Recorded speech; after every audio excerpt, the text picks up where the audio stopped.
Good afternoon, everyone.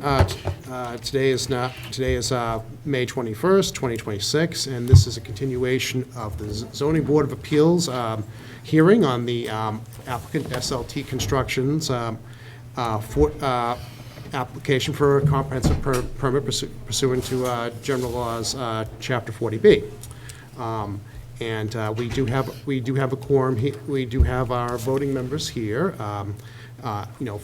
For the people who are watching this, I'm Ethan Stiles. I'm the acting chair and permanent secretary. To my left is Suzanne Jafarian, normally our chair, and to my right on the end here is Dave Alberti, who's our alternate voting member, and with us is Alan Wheelock, who's our alternate non-voting member. So anyway, so everybody, welcome here today. Now this is a hybrid meeting here because we do have our consultant from GEI, Mr. Johnny Knowles, on Zoom. You can see him on the projector screen by the miracle that allows for this sort of thing. And we seem to have everybody here who we expect to be here. We have the applicant and his counsel, and we also have the Board of Health here, or at least one member of the Board of Health. The other member may be appearing via Zoom with, they asked for that because he could not be here presently. And we do have Greg Briscoe from GEI, Mr. Horsley, and I think we are all ready to go. So on the agenda today is we're going to have discussions about hydrogeology reports. Yeah. Question? Yes, Mr. Jansen. Hey, were you able to send the chairman a link? Yeah, I did. I sent it 2 minutes ago. A second thing, I believe this was also going to be a fire safety discussion. Did we talk about last time? I think we did say that. I think that might be on the agenda. Yeah, I think that was on the agenda. Cheryl here, and maybe it would be a good time to try to raise her, or just to. Yeah, the fire captain was supposed to be here, I think, for Yeah. further discussion. I did have that too. Yeah, all right, that Jill. So anyway, yes, maybe if we can have, since we have the hydrogeology here, let's go over that first, and then after that, they may come in at some point later, or if we not, we can, go and ask them if they have anything to contribute. All right, so, yes, well, we will apparently get to that second. So now, we do have, since our last meeting, we have reports. At the last meeting, Mr. Dillon did address the board, and he made comments in response to a letter from Scott Horsley, who addressed the board previously. I think that was the Zoom. That was a pure Zoom hearing. That was the one we had. And anyway, and so now, between that time and now, we have an updated letter and comments from Mr. Horsley, as well as an updated letter from GEI, which we received yesterday. I believe that's been forwarded to all persons of interest. So that's where we stand as we speak here presently. Now, I believe that Mr. Horsley would like to present to the board, and I believe that Mr. Knowles would also like to speak regarding his report. It's pretty recent, but it's not terribly long by these standards, fortunately. So anyway, does anyone have any? I would suggest that we do that in the following order, unless anyone has an objection otherwise. Mr. Chair? Yes. Should we hear from GEI first as our peer reviewer before we go back to Mr. Horsley? We can do that. Yeah, there's the most recent. So maybe not everyone's had a chance to review their material yet. So why don't we do that? Hey, Johnny, can you hear me? I can. All right. So you're on the screen. Let me just see if I can't. Okay, now you're bigger on the screen. All right. So anyway, so you're looking at me now. I can rotate my laptop so you can look at the people. But if you're just comfortable with but I think everyone should be fine with this angle, right? If you need to, my suggestion is if you need to actually look at somebody or look at their presentation, I can put it on the screen, or I can turn the laptop so that you can see them. Does that make sense? That's fine. I would like to note that I can hear you very well. Okay. The other folks in the room, I cannot. So if there are any questions directed towards me, if you would repeat them, that would be great. All right, and what I could do is I could shift my laptop on the ledge, perhaps a bit precariously, and you might be able to get a better sense. Or I could perhaps turn the, or how about I just, How about the mic with his that? volume up a little? This is about as, let me see if my thing might be on max. What if we put the microphone? Oh, yeah, what Oh, about no. the microphone? All right, anyway, John, you still there? Yes, sir. All right, so, yeah, I'll put the mic, I'm not sure where the speakers are. Oh, the speakers are kind of like around here, so, yeah. I will all right, so, all right,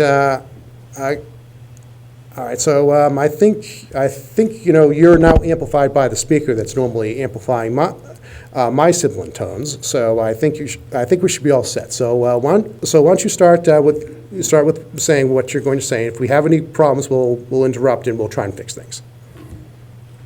Okay, just to confirm, what you're asking is for me to just provide a brief summary of the findings we submitted yesterday in our letter report? Yes, why don't you start with that, please? Okay. Yeah, hey, Johnny Knowles with GEI Consultants. I'm the hydrogeologist supporting the peer review for the ZBA and JDE. First, we just start documenting the findings and conclusions of Mr. Peter Dillon's most recent report dated May 5th and his response to Mr. Horsley's comment. In general, what our letter report states is based on the revised development plans and increased lot sizes, the design flow rates meet the Title V requirements, assuming that the applicant's permitted to use innovative and alternative septic systems. There was an additional clarification to one of Mr. Peter Dillon's comments. He stated that we recommended approval of various waivers, and we just wanted to clarify that we did not recommend approvals. What we stated was GE has no objections to certain waivers pertaining to, like the 150-foot setback, pending confirmation of the on-site hydrogeologic properties. And to obtain those, those will be done via the recommendations that we submitted during our first peer review report dated February 5th.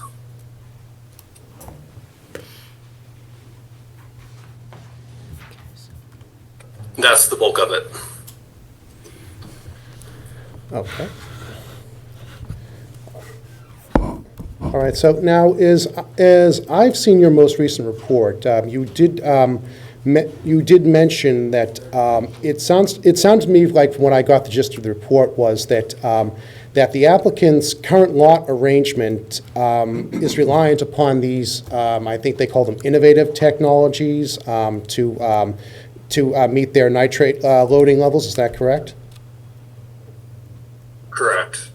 And so, and I think you recommended that they identify a specific method or process or technology they wish to use and to show its efficacy and the likelihood of being able to accomplish what's required. Was that also fair? Correct. One of our recommendations was that the applicant provide supporting information to demonstrate the feasibility and effectiveness of those proposed technologies. So, one, identify what those are that they plan to use, because my understanding is there's a number of approved ones for the state, and then provide supporting documentation regarding the performance and efficiencies. Okay, and is there anything else of a special note in your report that you'd like to point out to us before we proceed to other people? I guess the only other thing would be we provided various recommendations, and that approval of the permit would be conditioned on the applicant obtaining that information. So it goes back to our original recommendations from our original peer review dated February 5th. All right. All right, so please stand by.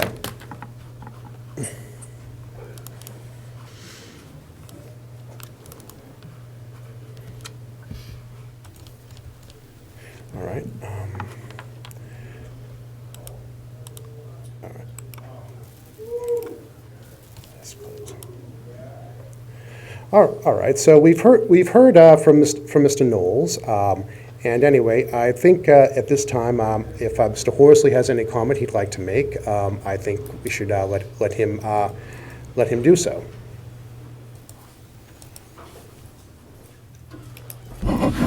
Chairman, I recommend Scott Horsley, and I've been hired by the Board of Health to provide a review on the project. I do have a slideshow, which my understanding, somebody will help me with those slides. Okay. All right. And do you have a preference where to speak from? This is my first time before. Dave, are you running the slideshow? No, actually, I'll be, I think I should, since I'm connected to the projector, I think I should be the one handling his slide. So essentially, you tell me where I need to go on the slides, and I'll put them on the screen, and I have to make sure that Mr. Knowles on the other end can view them. So I'm just gonna give us a right here. second here, This but, is your work here, right? actually, are you comfortable standing there? Standing where you are now? Oh, right here, yes. Can you hear me okay? Yeah, why don't we give you a mic here? There, how's that? You can actually view your work here if you'd like. I actually have the slideshow on these. That's what this is, isn't it? But I'd rather look at the slideshow rather than the letter, if that's okay, I believe. Oh, okay. All I right, have it here somewhere. that's perfectly fine. This is You can go ahead and put that This is up. the one you sent. All right, so anyway, so just give me a second here so I can actually get the one, Let me go look. okay? He has it. All right, Good. all right, okay, now, I think there was more than one that was sent to, This- The last one has the, in all caps, revised at the end of it. okay, let me just pull this one up here and see if it looks the correct one. Okay, I think this is the right one. That's it? Yes, that's it. Okay, now, just give us a second here, okay? And Yeah. if you- All right, so it should have 20 slides. That's right. Okay. If you go to presenter view, just so they're larger, that'd be great. You're gonna have, I can point to that if you'd like, right here. Click on that. Right here. 1, 2, 3, 4. does that, well, There we go. okay, looks. That's good, thank you. All right, well, now, let me give a second here to make sure that, I have to share my screen with Johnny over here, so I've got it here, Scott. so we can If see you need to- what we're talking That's about. it, thank You you. need to refer to it. Thank you. Okay, so I want him to. Okay, John, you still there? I am here. All right, can you see my screen? Yes, it just popped up, thank you. Okay, all right. Okay, I'll just give you a second here. Okay, all right. There might be some slight lag as it pulls up. My computer may not be the most, despite its specs. All right. Okay, anyway, so, all right, so can we start from there? Yes, thank you. All right. So maybe just for starters, I just heard the presenter from GEI. I have not read the letter. I've seen it, but I looked at it while I was in my car, not while driving, but I just got it. And so I have not read it. I think one thing I noted, and I'll put this as a question, I don't believe the letter indicated that GEI has reviewed my most current comments, which is what I'm going to talk about tonight. So I believe, and correct me if I'm wrong later, but I believe what we just heard is review of my prior letter, but not the most current one, just for the record. Which one, before we continue, was that the May 5th letter? So the most recent one is the May 18th letter, which is the one I believe is not referenced. May GEI, 18th. They have not yet reviewed that or provided comments on this one, for the record. So hopefully that'll happen in the future, I'm- in a future meeting. I'm sorry, have I seen this? Did it, hold on, just, I'm somewhat nervous of doing this, but just give me 1 second before you begin. I just want to make sure I had, well, that was the one I saw. Let's see, they're going to hydrogeology. Let's see. No.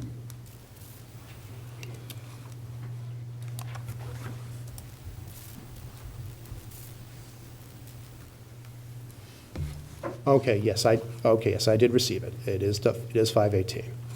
All right, so, okay, so now, sorry, okay, all right. It's not on the screen. Did we all get that, Ethan? I hope so. All right, Okay.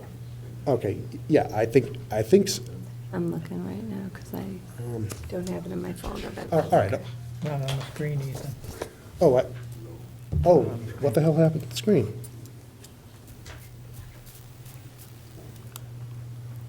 Oh, Actually, Scott, Oh, here it is. it's, I can still see the slide deck. okay, unfortunately, no one else can. Well, you have to bear with us for a moment here while I fix this problem. Okay. Hang on.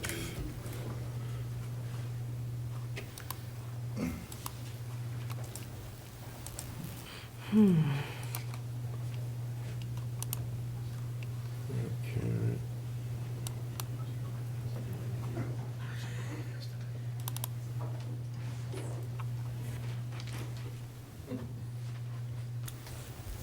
So what happened to it? I mean, it was just there a moment. Oh, boy. Now it says can't connect, and do we have to reboot the damn thing again? I don't think so. Because I don't think I did anything that would have caused it to disconnect.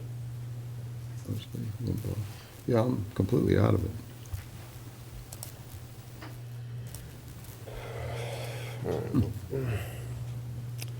No.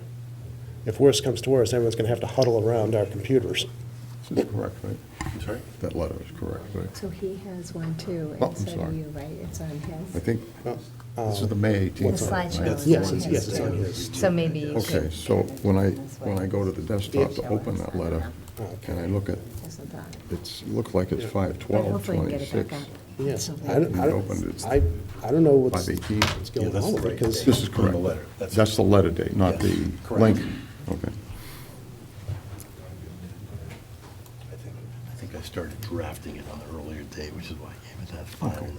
Oh, you get credit for that length of time. Good. Want to see if Dave can log on. yeah, He's okay. got the slideshow up and ready to go. Yeah, we can do that. Although, I'm not sure how Johnny's going to be able to see that, but let's, Geez, I don't know. Well, he can still see them, so you can move your version of the slides along with Dave. Let me see. He said he can still see it. well, yeah, he can still see it, because he can see them on my screen. Okay, that's fine. So if Dave can log into the, All right. the silly I'm gonna projector, start now, and then he can still we see could do it. this. Oh, here we go. This is what I was looking for. I do have it.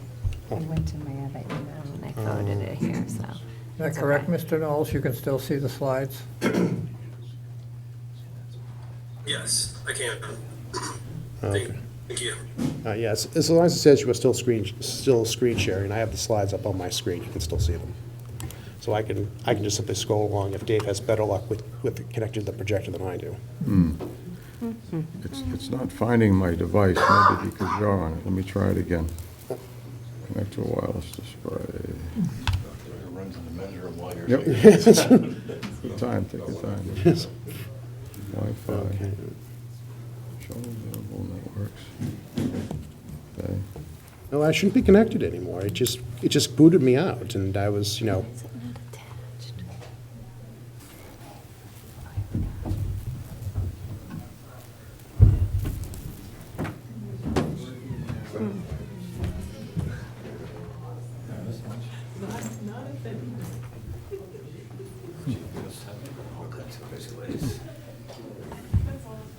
maybe the projector needs to be rebooted. Possible. You see, I can't connect because maybe it looks like you're connected. If I'll show available networks, and Oh, you have to click on to allow us. Oh, the wireless, yeah, which you showed me, the Control P. Oh, I mean, okay. the Windows P. window P. Okay, then, I've done this twice, connect to wireless display. That 9303 number, which Yeah. identifies that unit, should come up. There's only, We might need to reboot it, but I don't know how. Well, the only way is to get a ladder, and you gotta go up to and unplug it. Like you do something that dies at home and then plug it in and it reboots. That thing, these ceilings are 12 feet high. Well, we've got 10-foot ladder over there, so I've done it several times. Due to a power outage, it won't reboot itself, so. Would be a good assignment for Jared. Yes? You gotta leave one open. If we could. Yeah, that's something, I told the town about it. I said, you know, we shouldn't have to reboot this with a ladder. Technically, we're supposed to leave one door open. So can it be, what if it's cracked? What if it's cracked? I suppose people can wander in. You know, can we proceed just with the presentation without the visuals? Because, I mean, the other experts just spoke about their reports. Okay, yeah. As opposed to a PowerPoint, yeah. That's true. All right, so, So maybe when he comes back, he could take a look at it, because he needs the structure of it. we just close that to keep the noise down. All right, so. I see the plug is right above the Gotta turn it on when you do the thing, I guess, huh?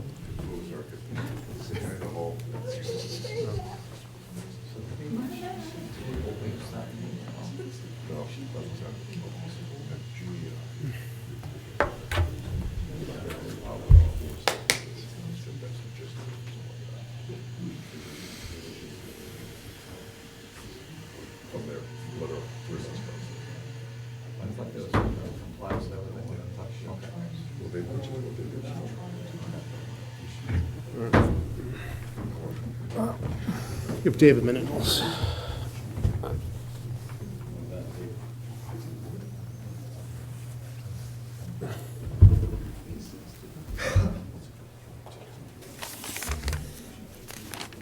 This is gonna take. Does this happen in other towns, or is it just us? Oh,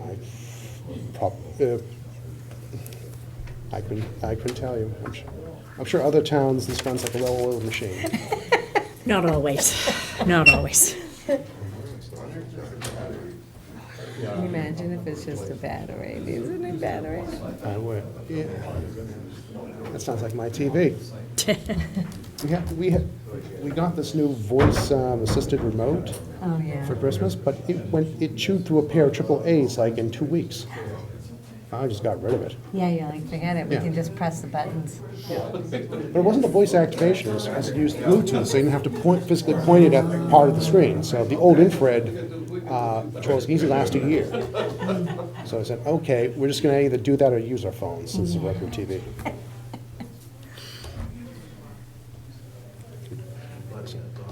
The fire chief's designee is here, so if. Oh, he is here. Yes, We could start with him. yes, we can, Maybe we should start with the fire chief if he's. yeah, we can talk to the fire chief while they try to fix this. There's a little bit of a distraction going on But here. obviously, we need Dave up here for that, since.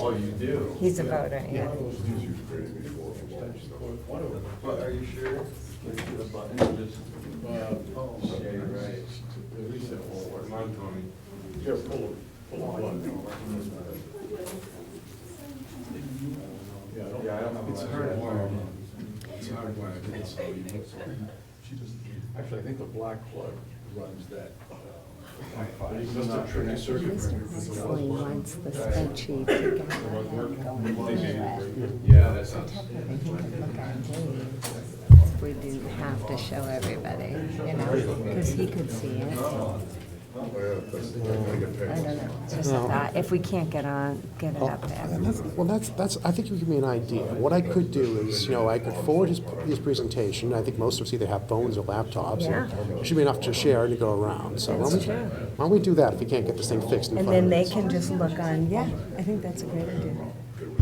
So why don't I start working on the email? Want me to, All right, so. All right, so everybody, I have an idea. If we can't get the projector working. Should be good now. The light is on. oh, good, okay. It was a circuit breaker? Yeah, circuit breaker's tripped, yeah. It blew a fuse, probably even All right, so. Yeah, give us an hour. Give us an hour before you blow another fuse. There it is. There we go. Okay. All right, well, so much for my idea, but, Now you don't need it. okay. Now, who's going on, you or I? Why don't you try, Dave, this time? It's true, because you can just move it for him.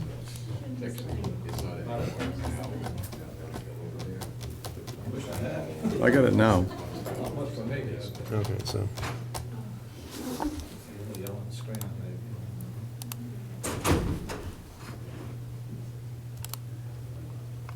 Okay. I can bring up the slide. Go ahead. And if this doesn't, and if this conks out, my plan B is I will email everybody I'll email the PowerPoint to everybody, and there's enough screens here that up? people should be able to follow along. But that's if this goes down again, Yeah. even though some people might have to share screens. Okay, I think we're ready, Mr. Horsley, so and Dave will be the one on slide duty. Okay. Okay, thank you. And I guess I should say thank you for giving me the time to provide this testimony before you. I did look at the video of the last meeting. I'm sorry I couldn't be here in person, so I appreciate the opportunity. I'm not sure why this slide isn't fully loaded, but maybe we could just click to the next one and see if that works. It's not fully loaded? Here we go. That's fine, that's fine. Okay. And maybe we're not, just to make it big enough so you see everything. If you could just present. One of these down here, Yeah, to the right. that This one? Yeah. No, that doesn't look like the right one. that one, Um, or that one? Reading view? No, How about next that one. right there? The Last next one. Oh, Yeah, last last one. one. Try that. That a little bigger? If Click on that? I take out one of these, let's see. That's okay. Escape. Big enough. No. Thank you. I should speak into this microphone. Very good. Well, first of all, just to introduce myself, because I have not been here before. I have more, as it says, I won't read every word, but I have more than 30 years' experience as a consultant. Most of my work has been for EPA in Washington, worked in all 50 states, Commonwealth and territories for EPA. I worked for a number of those states, a lot in Hawaii, I'm sorry to say, many trips there, many other states as well. I've also worked as an expert witness in court, both federal and state court. I was a witness for the U.S. Department of Justice, as well as the U.S. Environmental Protection Agency in federal court. I've been involved in a number of state court proceedings, as well as administrative hearings in Massachusetts. I am currently working, I think this is important to know, have been working on 3 affordable housing projects currently, which will generate over 400 affordable units.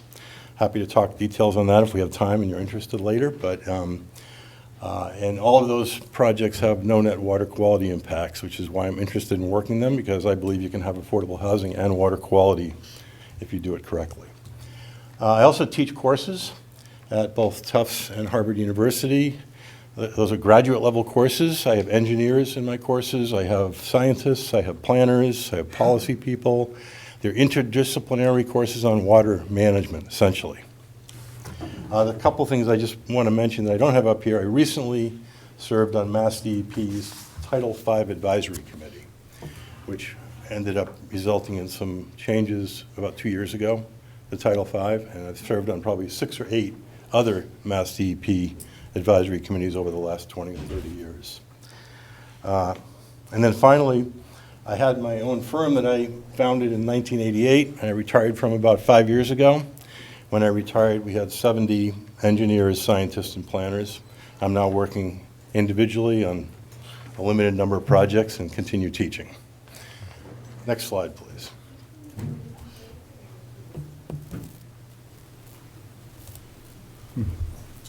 Let's see, advance it. Who wants the what is groundwater? Maybe just the Next arrow one. on your. Might be an arrow He's key. projecting it now, Davis. All right, there it is. There's the first slide, right? If I go down. Does the forward seconds. arrow work? There it is. Just barely. There it is. Okay, I just use the arrow key, correct. No, So still when- on the when- same screen. But it's not doing it on the screen. You see the what is groundwater slide? Yeah, what is groundwater? There it is, okay. Yep. Great, thank you. So just a couple of introductory slides, because I like to make sure we're all using the same definitions. And these are slides that I typically use both in class and in court, I might add. So groundwater is water that occurs in the subsurface in a saturated state. This shows a blow up of that. You can see all the sand grains in the bottom are saturated, meaning the pore space is filled with water. The water table is the upper elevation of the groundwater. And then above that, this is called, as the slide says, zone of aeration. Sometimes we call it unsaturated zone. You can see there is water there in the soil, but it's not groundwater, it's soil moisture. The process of water getting into groundwater comes from water that lands on the surface of the land, percolates down, infiltrates, and if it continues to infiltrate, it will hit the water table. That's called recharge. So that's how the water gets from precipitation to groundwater, recharge. And as we'll get to later, that's what dilutes pollutants in the water so that they become certain concentrations. Next slide, please. Very good. So this is just a simple cross-section, and my go-to reference is U.S. Geological Survey.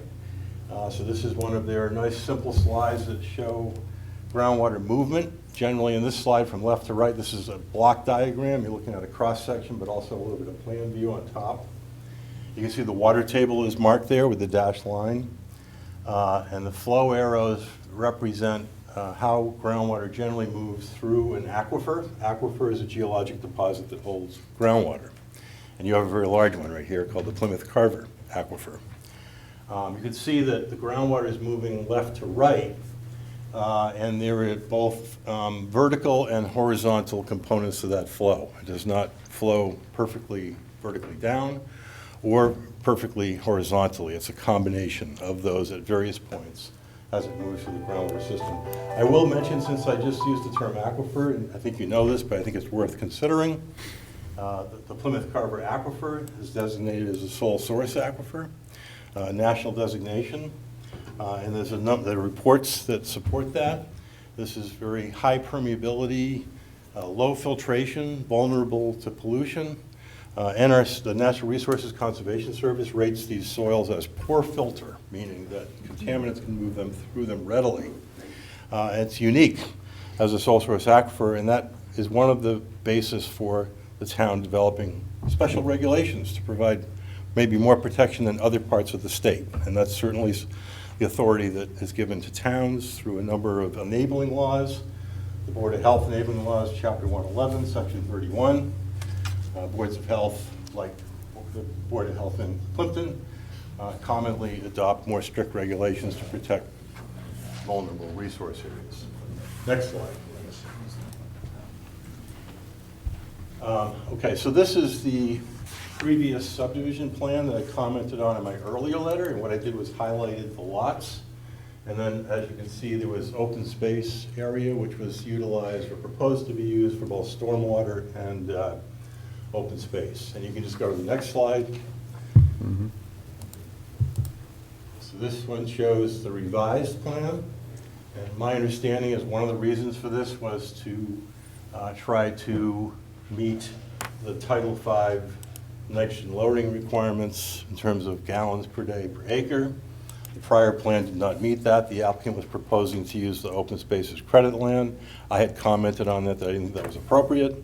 So they've changed the plan, and they've drawn these lots. Now, these lots, especially the ones on the south side, are, let's just say, unique looking. I believe that the applicant referred to them as rat tail lots during the last testimony. Panhandle is another term I've heard, but you can see that in fact, it's hard to even follow some of the lot lines, but they were clearly done, I think, to try to pick up enough area such to meet the loading requirements in Title V. And if you go back and read the purpose of that provision, and I'm talking about 440 gallons per acre per day, it was to provide enough lot area that the recharge, I just gave you that term, would dilute the water so that the wells could maintain a good water quality. This configuration of lots does not help work towards that goal, because the lots are not circled, or the lots are not evenly, even close to evenly spaced around where wells might be. So while this might meet the letter of the law, it certainly does not meet the spirit of the law. And as I'll get to later, even if it does, it's still, even with this plan, they still don't meet the 440 gallons per day per acre. And I think that's my next slide. And again, I may just ask you to go to presenter view, because we're not getting the full, right there, please. One to the left, right there. That one? Yeah, click on that. There you go. And now you may have to use your arrows to move the slides, but let's Okay. this one for a minute. Do you have a page up, page down, Keith? Yeah, Try that. page up. There you The one go. we just saw, page down. Thank you. Okay. Thank you. But yeah, I probably can't. That's all right, I won't manipulate the picture then. So the nitrogen loading provisions in Title V, this is the state law, to get to the local Board of Health reg later. But this part of the regulation for Title V conventional systems requires a minimum of 440, or I should say a maximum of 440 gallons per day per acre to meet those requirements.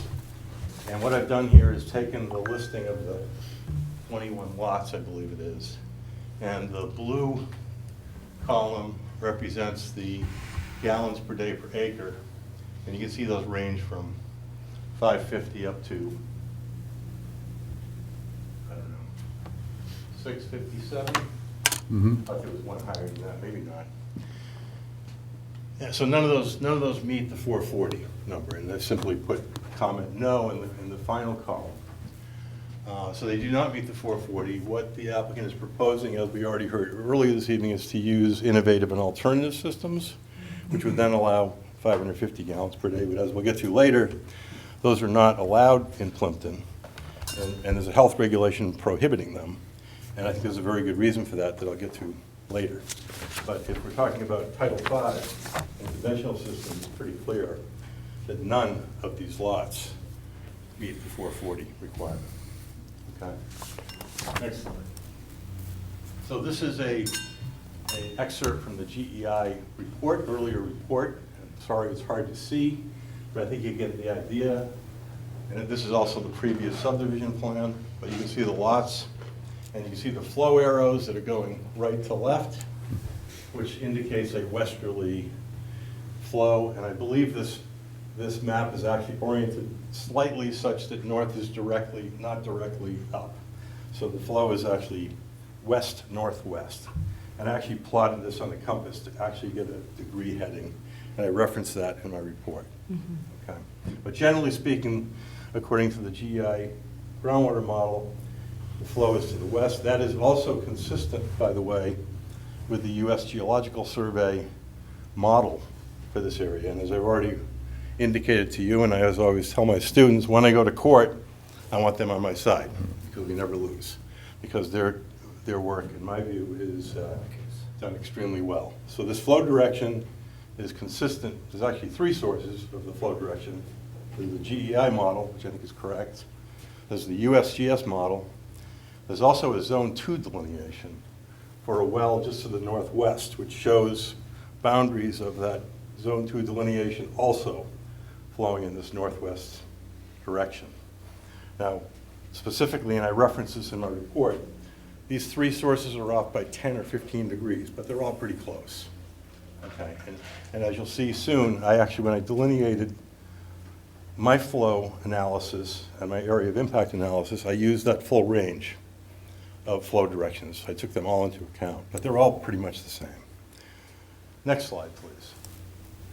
So here's my analysis. This is what I'm referring to as area of impact analysis, and I'll explain the details of that in a minute. This is updated, so the maps that were reviewed that I included in my earlier letter from the previous plan. As I've already indicated, the lot boundaries have changed somewhat.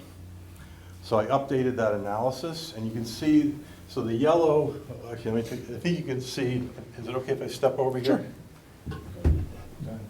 I think you can still see the locations of the septic systems. Some of them are underneath the yellow. I've highlighted some of the wells with blue dots, so you can see those.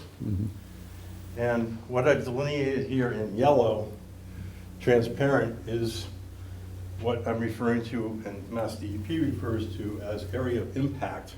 That means where the direction of flow of the contaminants will go from the wastewater discharge. They're going to flow with the groundwater in a west-northwest direction. Now you'll notice, if I can point again to one of these, maybe I'll look at this one. You'll notice here's the septic system. So the wastewater goes into the ground, that's infiltration recharge, and then it starts flowing with the groundwater flow direction, this direction.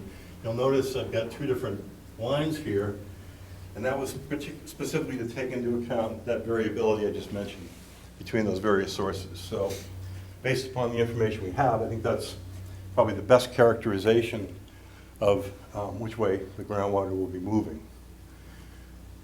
So you can see that on these lots to the north, I don't recall the numbers of them, but they're in my report. Those are the wells that I'm indicating that I believe will be impacted by the wastewater discharges because they're directly down gradient from the septic systems. I'll also note two other things while we have this plan up here. In some cases, and I haven't delineated all of them, there are multiple septic systems, such as this one and this one, that are impacting a given well. Okay, so there's cumulative impacts in some cases of more than one septic system flowing towards a well. I've also highlighted in gray, and I should, by the way, I always have to be careful. I am partially colorblind. So if I throw out a color that you don't see, please tell me. But I believe in gray here. I've also identified the proposed stormwater infiltration area. And again, once that stormwater infiltrates into the ground, it's going to get into the groundwater, it's going to recharge, and it too will flow with the groundwater. So I've identified that as a source. And I did that because there are several wells here that are downgrading from the stormwater discharge. May I ask a question? No, please. If the infiltration that you're showing in this diagram were to happen, how long would it take? From the wastewater, the stormwater, either? From after the development is constructed and the wells are in, the septic systems are in, how long do you think that scenario would take to actually? So how long, just to make sure I understand the question, how long would it take to get from a septic system to the well? Well, these are, my understanding is the distances, and I'm speaking generally here, is in excess of 100 feet, but not 150 feet, which is, so it's in that range. And I would use as a quick estimate about 1 foot per day flow time. Now, that's something that, and GEI, they ran a groundwater model, so they might have some other thoughts on that. But in this general area, the Plymouth Carver Aquifer, about 1 foot per day is a number that's often used. So maybe 110 days, 120 days. So if that were to actually happen, it would happen in 3 or 4 months? Yes. Now, I'll also mention that in the summer, the season we're just getting into now, there's very little recharge because plants are growing in evapotranspiring infiltration. So the groundwater is going to slow down because there's less pushing it. The gradients change a little bit, et cetera. So the flow rates change seasonally. They also change with pumping of wells. Even though these are small capacity wells, it's enough that will change. So that's why it's a general number. Okay. Thank you. I have one question before you go Yes. on. You see, there's a dot that looks to be under one of the houses. Is that intentional? There's a dot under your, oh, Right here? is it, yes, thank you. This one here. Yeah, that one. That's a very good question. That is probably, A holdover from the prior plan, perhaps? I'm guessing that I was copying the graphic and moving it and left that one there by mistake. So Okay. just to be perfectly honest, I think that's probably incorrect. I don't think any. Okay, it looks like the well is below the second house, where it says like a tiny W, a little lower, into your left. Here. Yeah, So that, I meant to put that there. okay. Yeah, there it is. I'll fix that. Thank you for pointing that out. Okay, so that's pretty much what this shows. And if we go to the next slide, I can explain a little bit more about this analysis. This is a graphic from Mass DEP guidance document on nitrogen loading. And let me just kind of walk through this with you. This is the method that is outlined in this guidance document, how to predict nitrogen concentrations down gradient of a septic system. So what we have here, and the flow in this case is, you can see at the top is left to right, groundwater flow. So this so-called facility, that would be the wastewater discharge point, septic system. Okay. They also identify a lawn because those are sources of nitrogen as well. And this square here is meant to be the leaching field where the wastewater goes into the ground. Okay. And then because groundwater is moving left to right, we're able to identify what's called an area of impact. Another term that's used in the groundwater hydrology and contamination literature is plume. You may have heard that, groundwater contamination plume. That's because they're typically feather-shaped. But in this document, they're referred to as area of impact. And in this case, the goal is to get to no more than the drinking water standard, 10 milligrams per liter at the, what they call the down gradient property. Okay. Now in my case, I've delineated to the lot line, but it's essentially where the wells are along that north side. We can go back and look at that document again. Now the other factors that go in here, the nitrate concentration for this model is recommended to use as 35 milligrams per liter. Okay. Now I'm going to show you a slide in a little bit. References a place that you may or may not have heard of, the Massachusetts Septic System Test Center, which is located on Cape Cod. It's one of 4 research sites in the country, and probably the one that does the most work in terms of the, specifically on Title V systems and innovative and alternative systems. I work a lot with them. I know the director very well, Brian Baumgartel. And the reason I'm bringing that up are a couple reasons. One is that these flow conditions, these septic systems, the 35 milligrams per liter is an assumed concentration. If you look at the data from the Massachusetts Septic Test Center on hundreds, if not thousands now, of septic systems, the average concentration coming out of septic systems is more like 70 milligrams per liter. It's higher. Okay, I can show you a lot of data recently this year, 80, 90, over 100 milligrams per liter. So I want to point out that I believe this number, the 35, is quite conservative, or depending on how you define conservative, maybe not high enough. Okay, but nonetheless, when I did my calculation, I used this number because I wanted to stick to the Mass DEP method. You know, you'll also see that there's a number 18 inches of recharge. I defined recharge earlier. That's the amount of precipitation that makes it to the water table, the groundwater. In this area, as I already mentioned, the Plymouth Carver Aquifer is highly permeable, so the recharge rates are higher here. And I believe I looked at, it might have even been Peter Dillon's report or the GEI report, and I agree with the number they're using, which I think was around 27 inches per year, which will dilute things. And I used that higher number. I did not use the 18. I agree with the higher recharge number here. So I think we can, with that, unless people have questions, that's the method. So let's go to the next slide. And these are my calculations, which I included in the earlier report. I think it's the May 5th report. I don't think I reposted this in the May 18th report, the actual table. But these are essentially the calculations that I just described for you. You can see the 35 milligrams per liter here. You can see the lawn fertilizers. So on the left, we calculate the mass load, how many kilograms of nitrogen are coming in on an annual basis. On the right, how much water is going into diluted recharge. And I'm using the 27 inches per year here. And the concentration I get is 22 milligrams per liter, which, as you know, is double the drinking water limit federally. And it's also 4 times the Mass DEP guidance of 5 milligrams per liter. Now, maybe I'll just take a minute and explain the 5 milligram per liter guidance document. I was actually involved in that because I worked down at the Cape Cod Commission at the time, and we developed the number first. Long Island developed it, and then Mass DEP adopted it. And there's a couple reasons for that. One is, if you plan and permit development for exactly 10, these models are not perfect. So you're going to be wrong half the time, and they're going to be over the limit. So you have to plan for, in fact, if you look at the EPA reports on water quality, the Clean Water Act, there's something called margin of safety. You want to pick a number a little below your maximum.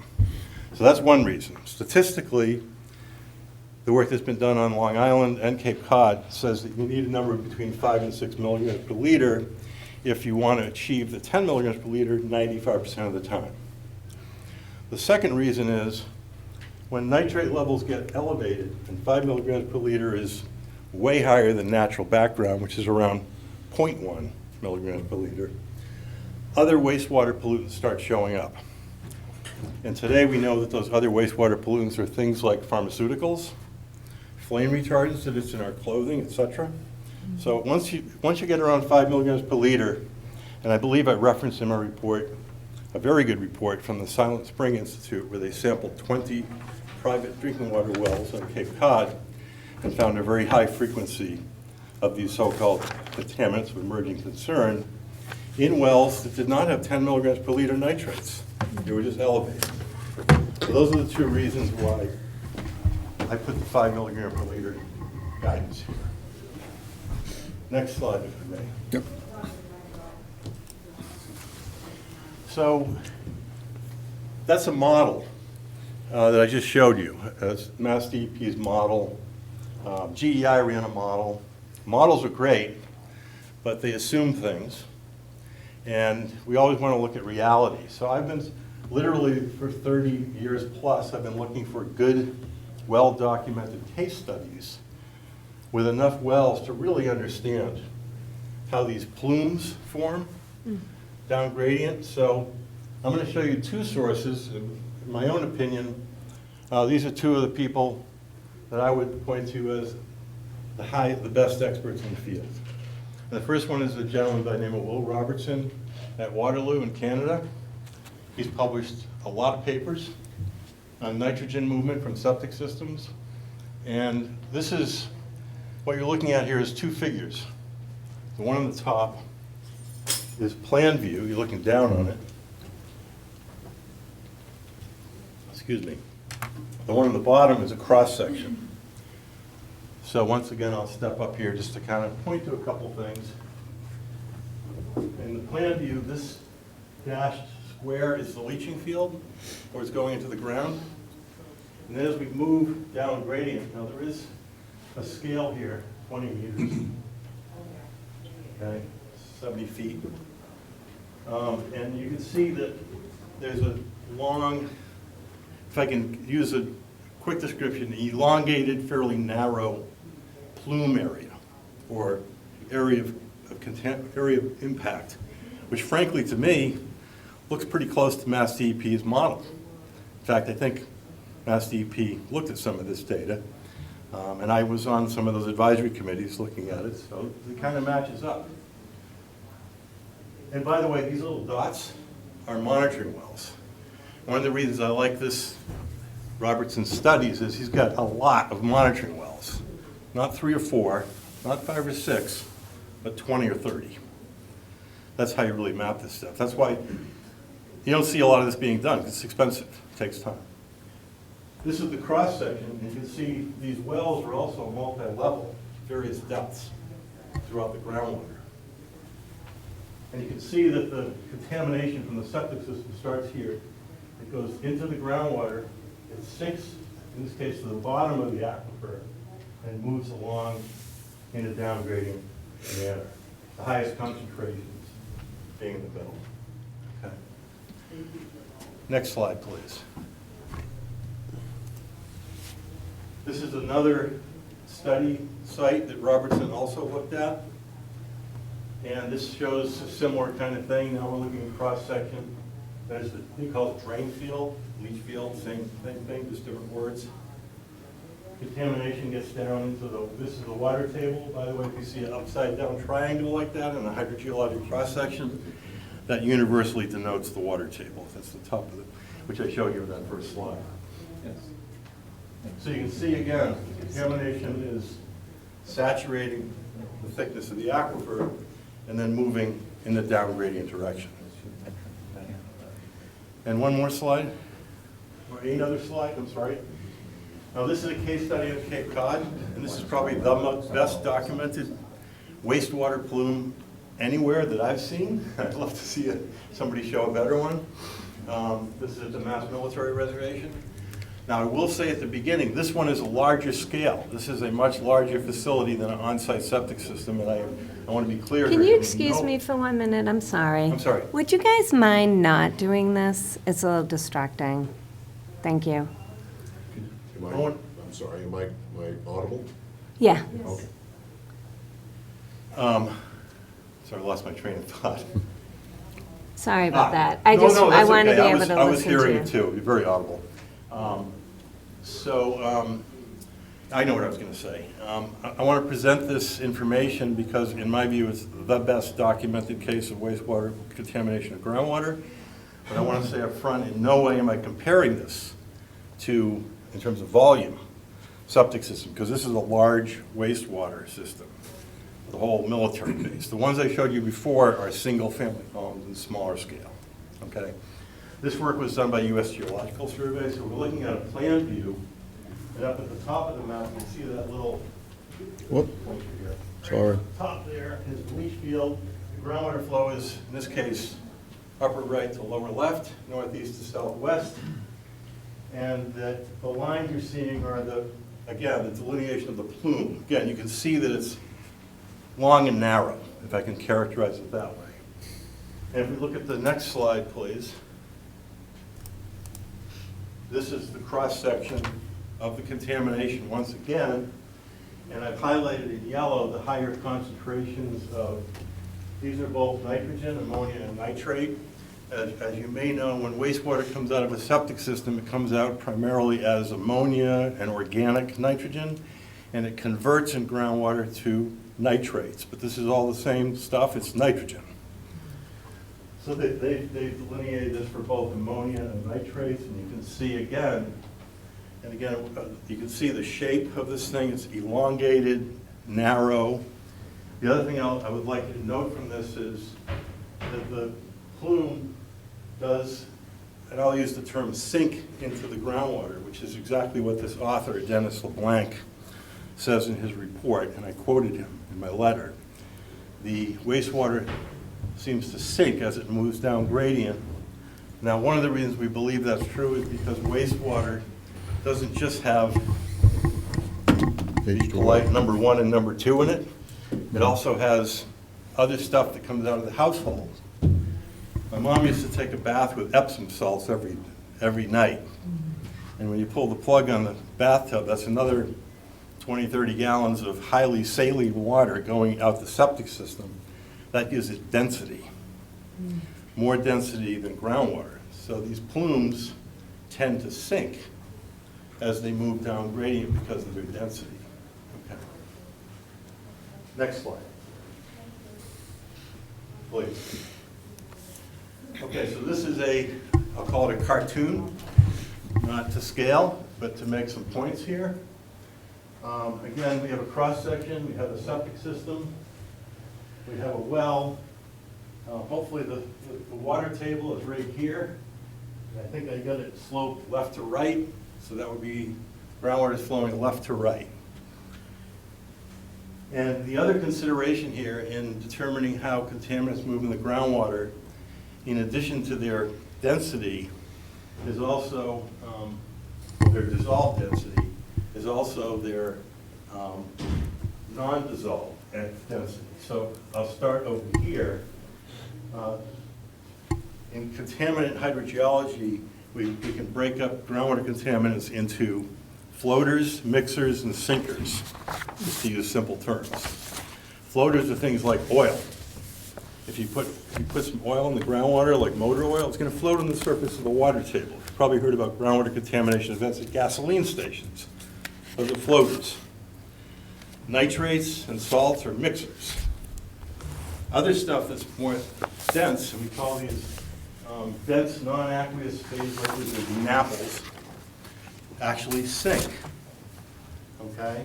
So as we move down gradient from a source like a septic system, we have different contaminants moving at different depths in the groundwater system because of their density and whether or not they are, some of them may be DNAPLs. The other point I'll make here, because one of the things I want to get to is the applicant suggesting that they can put in deep wells and the septic systems are discharged to the surface so this wastewater is never going to get to the deeper well. I think that's, I don't mean to mischaracterize, but essentially I think that's one of the points the applicant's making. And as I said in my letter, I think that's dangerous from a public health standpoint, in part because of what I'm describing here. It's also important to realize when you drill a well, you drill it correctly. If you're building a monitoring well, you have to seal it to make sure no water gets from the surface down to the screen I'm showing with these dashed lines. Because a common problem is water moving along what's called the annular, that's misspelled, right? Annular. That's correct in my letter. I apologize. I'm going to blame it on my graphic artist. I didn't do this, but I'll take responsibility. Water can move along this. The annular space is basically the drill hole. You put a well and drill a hole, you get a borehole, and then you put your pipe in. Now you're supposed to, if you're building a monitoring well or drinking water well, provide seals, but not always perfect. So this is another possibility of contaminants moving vertically, in addition to the sinkers, the higher density pollutants, et cetera, et cetera. So there are multiple ways that contaminants can get from a shallow part of the groundwater system to a deeper well. Okay? Next slide. I only have a few more. Hope I'm not taking too much time, Mr. Chairman. I think you're good. We have about 4 more. Just a couple more. Yep. Next slide, please. Okay, where is it? I think there it is. Okay. So I went to the local grocery store to see how many DNAPLs I could buy. And here's a few of them. Not all of them, but carpet cleaners. Probably the most common one is the Drano. I've lived, when I was in college, I lived with a bunch of people, and I used to get frustrated because there's always hair in the shower or the sinks. Now, one way is you get in there and clean out the elbow, but the other way is you go to the store and you pour some Drano down there. That has solvents in it that are DNAPLs. And those will go to the bottom of the groundwater system and flow independent from the mixers. So, and this goes back to what I said earlier. We're focused on nitrates, but nitrates is just one of many, and it's an indicator. There's other stuff that comes out of septic systems that, from a public health standpoint, we have to be careful.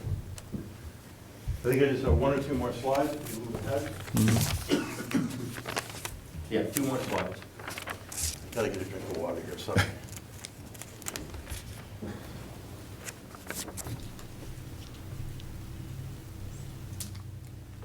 Okay, so as I said earlier, the applicant is perhaps recognizes they don't meet the 440 gallon per day regulation, as I pointed out in my earlier slide, and they are therefore proposing to use systems that are not allowed in Plympton. These are the IA systems. Now, again, I told you I work a lot with MassTech, the Mass Septic System Test Center, who is the lead agency in the state on INA technologies. I'm quite familiar with these. I'm working for several towns who are considering using IAs for cleaning up estuaries because they do work quite well for nitrates. They do not, certainly not proven to remove things like Drano or other contaminants, but some of them do work quite well on nitrates. Now, I quoted the Plympton regulations here. I just want to highlight them and then explain why I think the town has done a good job here trying to protect public health. So these are quotes. Although, and I'm going to paraphrase a little bit, although DEP has approved the use of certain alternative systems, such systems require a high degree of maintenance and oversight. And the town of Plympton doesn't have the resources to do that. Okay? And then the second one is, although certain alternative technologies can be used to provide a greater degree of treatment, let's say nitrogen, agree with that, do not always eliminate the threat. Drano, shakers, pharmaceuticals, these other pollutants that we're finding in wastewater regularly now, they don't do that. Okay, so I think that's what that refers to. So I don't know who wrote these regulations, but I think they're pretty thoughtful. And I really want to just talk for a minute about the first one, because one of my big projects right now, working for the Martha's Vineyard Commission, helping them develop, next slide, please. I'm working for the Martha's Vineyard Commission to help them develop a responsible management entity for IA septic systems for the 6 towns of Martha's Vineyard. Why are we doing that? The reason is, if you permit IAs on their own, you're going to get highly variable results. And I say that based on the data set you can look at online right now, if you like, at the Massachusetts Septic System Test Center. They have all the records for all these IA systems. Some work well, some don't. Why is that? According to Massachusetts Septic System Test Center, operation and maintenance. Some are maintained, some are not. Now, theoretically, every homeowner gets a contract. That's true. There's good documentation that some of those contractors have never been to the site to inspect the system or take a sample. There's also documentation that sometimes homeowners find out that if they unplug the unit, they can save 20 or 30 bucks a month on their electric bill.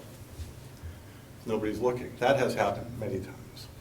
So what DEP is now telling us for towns who are trying to get watershed permits is we can't rely on IAs alone with the current system. We need something called a responsible management entity.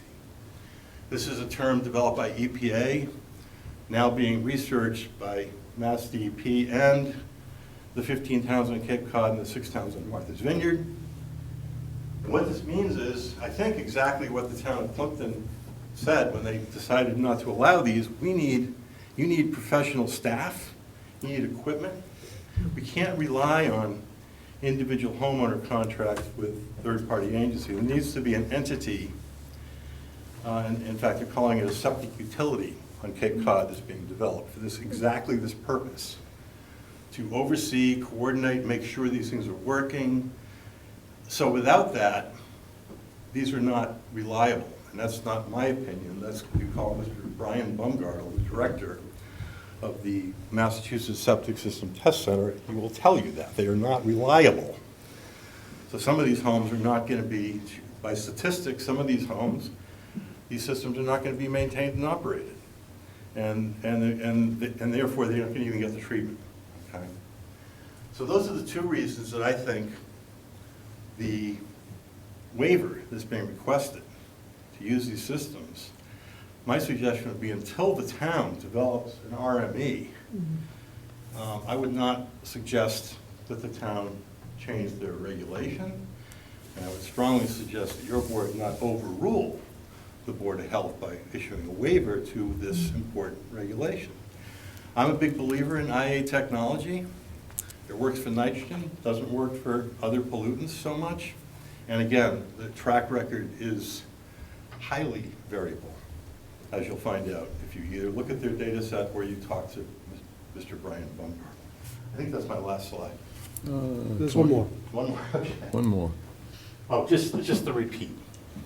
So maybe I'll just, in summary, the two health regulations you have in place, the 150-foot setback, that provides more space, more dilution to take care of nitrogen. It would also help reduce some of these other contaminants I'm talking about. Basically, the further distance you have, the more recharge you have to dilute it. So the 150 feet is a reasonable regulation. And that's, by the way, the term reasonable is the term that's in Mass General Law, Chapter 111, which is the authority of the boards of health. They have the power to adopt reasonable regulations. I don't know if they've ever lost in court challenging one of these because they're broad authority. So that regulation, 150 feet, I think is critical through providing a greater level of protection in this case. And I also think the prohibition on the IA systems is a real important regulation. So I will stop there and happy to answer any questions that the board might have. All right, well, thank you very much. I do have a few questions for you. The first is these. I think you may have mentioned them in your letter, but I don't recall. But these RMEs that you talk about. Yep. Do you have any idea what kind of towns have actually set them up and how much they cost to run and staff? Well, it's in process right now in Cape Cod. The Mass Tech, the organization I mentioned to you, has a 3-year grant that they're in year 2.5 of, I think, now. And they're working, some of my clients, several of my towns are working on the Cape Cod and the Vineyard. Those are in process being developed. So we don't have one yet. It's in place. And we're also looking at regional solutions. So on Martha's Vineyard, there's 6 towns. We think we'd have one RME run the whole island. Other towns, my hometown, Barnstable, is considering a town RME for this purpose.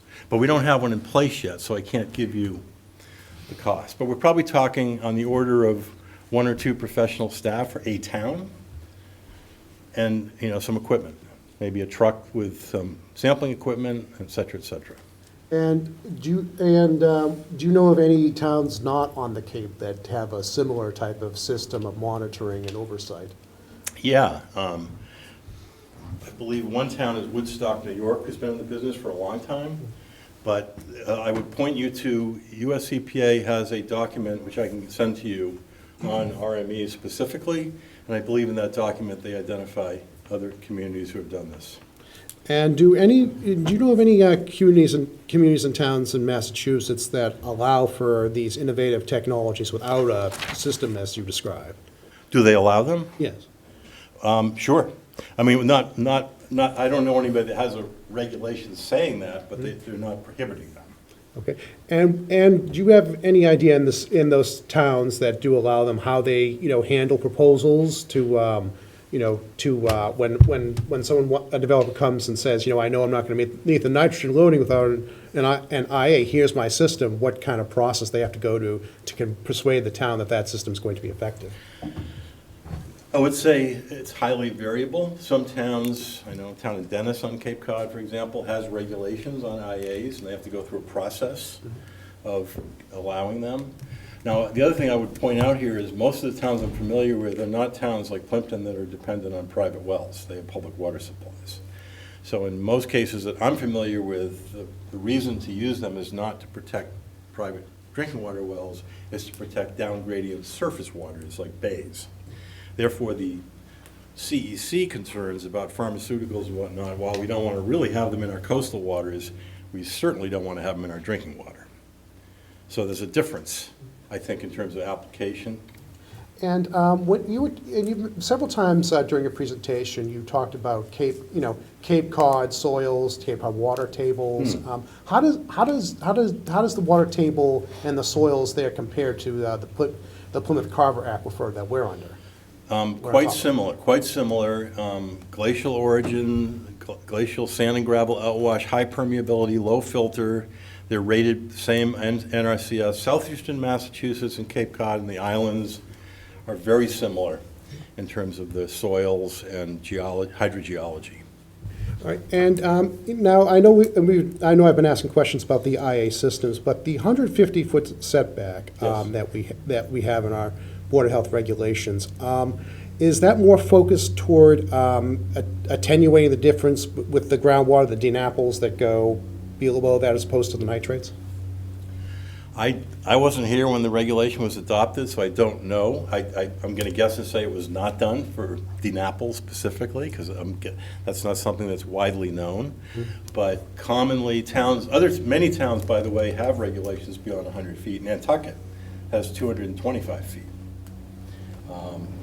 Many towns have extended setbacks. Usually, the parameters are not just nitrates, but virus movement, because virus will move through soils, and in some cases, in many cases, well beyond 100 feet, especially in what NRCS calls poor filter, highly permeable sand and gravel soils like these, which is why you see these regulations in Cape Cod, the islands, and here. So my guess is the basis here was, and again, maybe the Board of Health can answer it, but is more based on pathogens and nutrients rather than the CECs. But those could be sourced from the septic systems as well, Which could be. the pathogens and the other things you just mentioned. Sure. I have a question. Do you have any references to peer-reviewed studies, articles? I was kind of looking at your references here. I know you have the Journal of Environmental Management, but any studies done in the last 5 years in terms of peer-reviewed Of peer review of studies? what? Of all this, what you're sharing with us about the water movement and Well, I just think curious I- about what studies and if there's something we could I look can't remember at. if I gave you the Silent Spring article, but that may have been 23, the most recent publication, 2023. That's within 5 years. The work being done on the RMEs is current, Okay. and the website I showed you is current. I'd have to look back at the letter to ask others. The case studies of the plume delineation, that has been, the plume at Mass Military Reservation has been studied and studied and studied. My guess is there are at least 10 articles on that Okay. that go very current. I think most of us in the field, maybe Peter will agree with me, perhaps the most studied groundwater anywhere, right? So this is like, there's a lot of articles, and some of them are very current. there. Now, when you refer to the Otis Air Force Base, right, we understand that's a military Same thing. installation. Different word. And that had materials that you're not likely to see in a residential well as well. Yes. But was there but people live on the base and, they do their, daily activities while they're stationed there. Has it also been seen that contaminants you would expect to see in residential septics also emanating out, leaching out as well? Well, again, I was careful to preface using that case study, partly because of the volume and size, but also, as you point out, there are other pollution sources there you're not going to have in a residential development.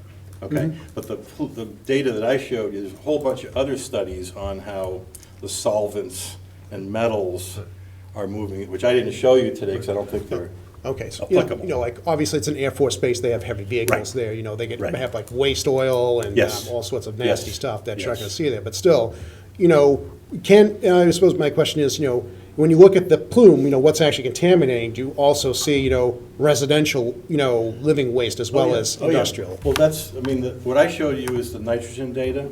That's coming from wastewater. Okay, I could show you all kinds of plumes from solvents, but that's other stuff. okay, that's not really relevant for a Right, that's why I just residential. want to show you the nutrient. The nitrogen is from wastewater.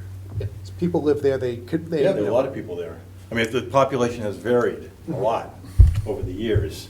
And, well, I won't go into it. There's a lot of really interesting things we've learned there, but Peter and I would love to talk about it, but I'm not sure anybody else would be interested.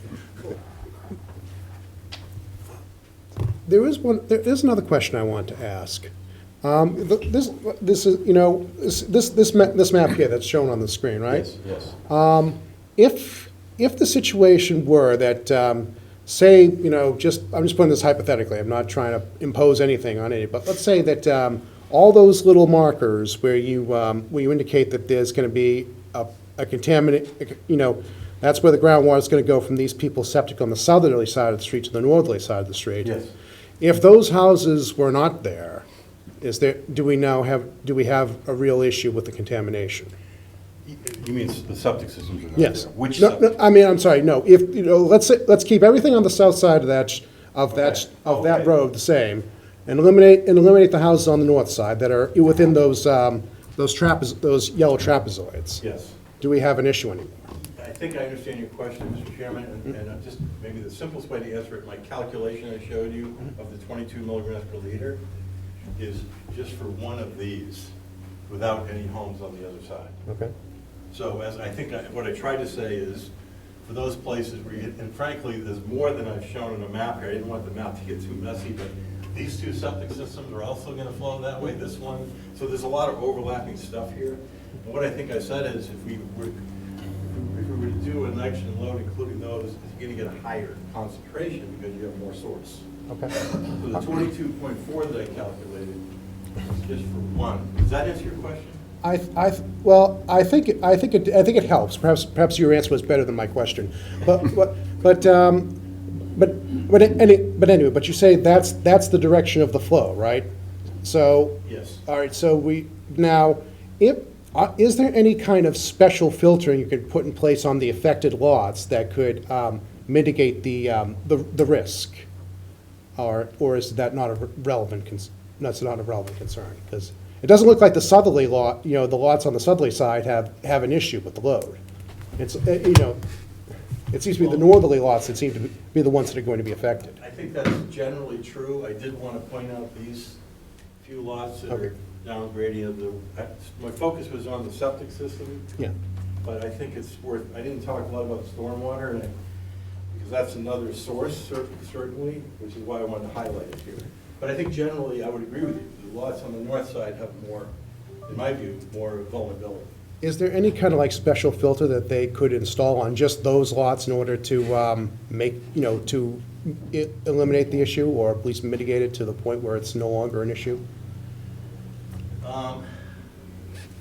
them on a boil water order?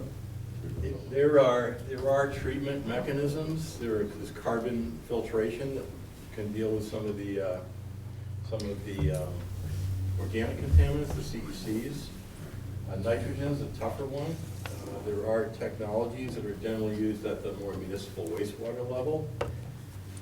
But I would say maybe is the answer to that. But those aren't the sort of innovative technologies we've been talking about for the past hour or so. Well, the innovative technologies, maybe I misunderstood your question, Mr. Chairman. I thought you meant treatment in the house, at the Yes. water source? Yes, that's what I was thinking about. That's what I thought. The IA systems, innovators, are on the septic systems themselves. Okay. And the ones that we generally talk about here are designed to remove nitrogen, Mhm. not contaminants of emerging concern, not viruses, not other things. Can we get an answer to your question? I didn't hear an answer yet. I'm not sure if I remember what it was. Well, like, is there something they could do? That could be put on That would help. systems that have this area of impact that could. Oh, okay, yeah. Yeah, is there? And I didn't that get you an do? answer to that. No. I'm not, okay, yes. Do you understand what my question was? Nitrogen question.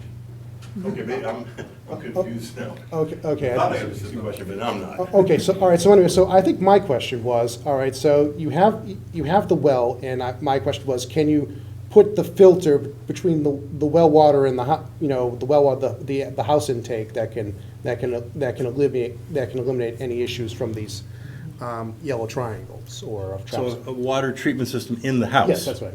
Yeah, I think the ultimate answer I gave was maybe, because we're talking about multiple contaminants here. There are certainly filters for iron and manganese, that's the easiest one. There are filters for bacteria, not for viruses, but for bacteria. There are filters for, I mentioned activated carbon, to remove some of the CECs. You heard about PFAS. That has effective at removing PFAS. But I don't know if there are nitrogen technologies at this scale. There are? What's a good filter? I don't know. Maybe you just do RO. Sorry? It would what? RO. Well, good point. Reverse osmosis, yes. Okay, yeah, I've seen those systems. Okay, all right, so I think that answers my question. Oh, go ahead. From a Board of Health perspective, we generally try to not plant a filter in line with the house for purposes. That's why we generally require a water test.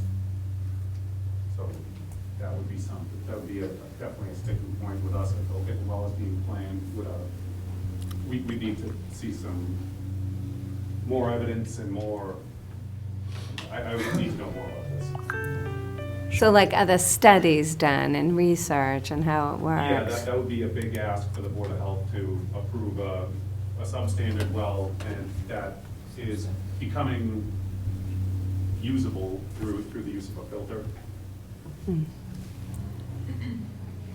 I think that's kind of just getting back to my question is, you know, wondering about studies that have been done and research and, you know, looking at even the references in your article, like the Journal of Environmental Management, that's peer-reviewed, the Harvard Gazette is not, you know, and that's what I guess I was wondering about studies that have been done. But go Yeah, ahead. out of both was Board of Health. Another concern we have is that if the nitrate level exceeds 5, they fail Title 5 test and they can't sell. Also, the reverse osmosis systems, the whole house reverse osmosis system.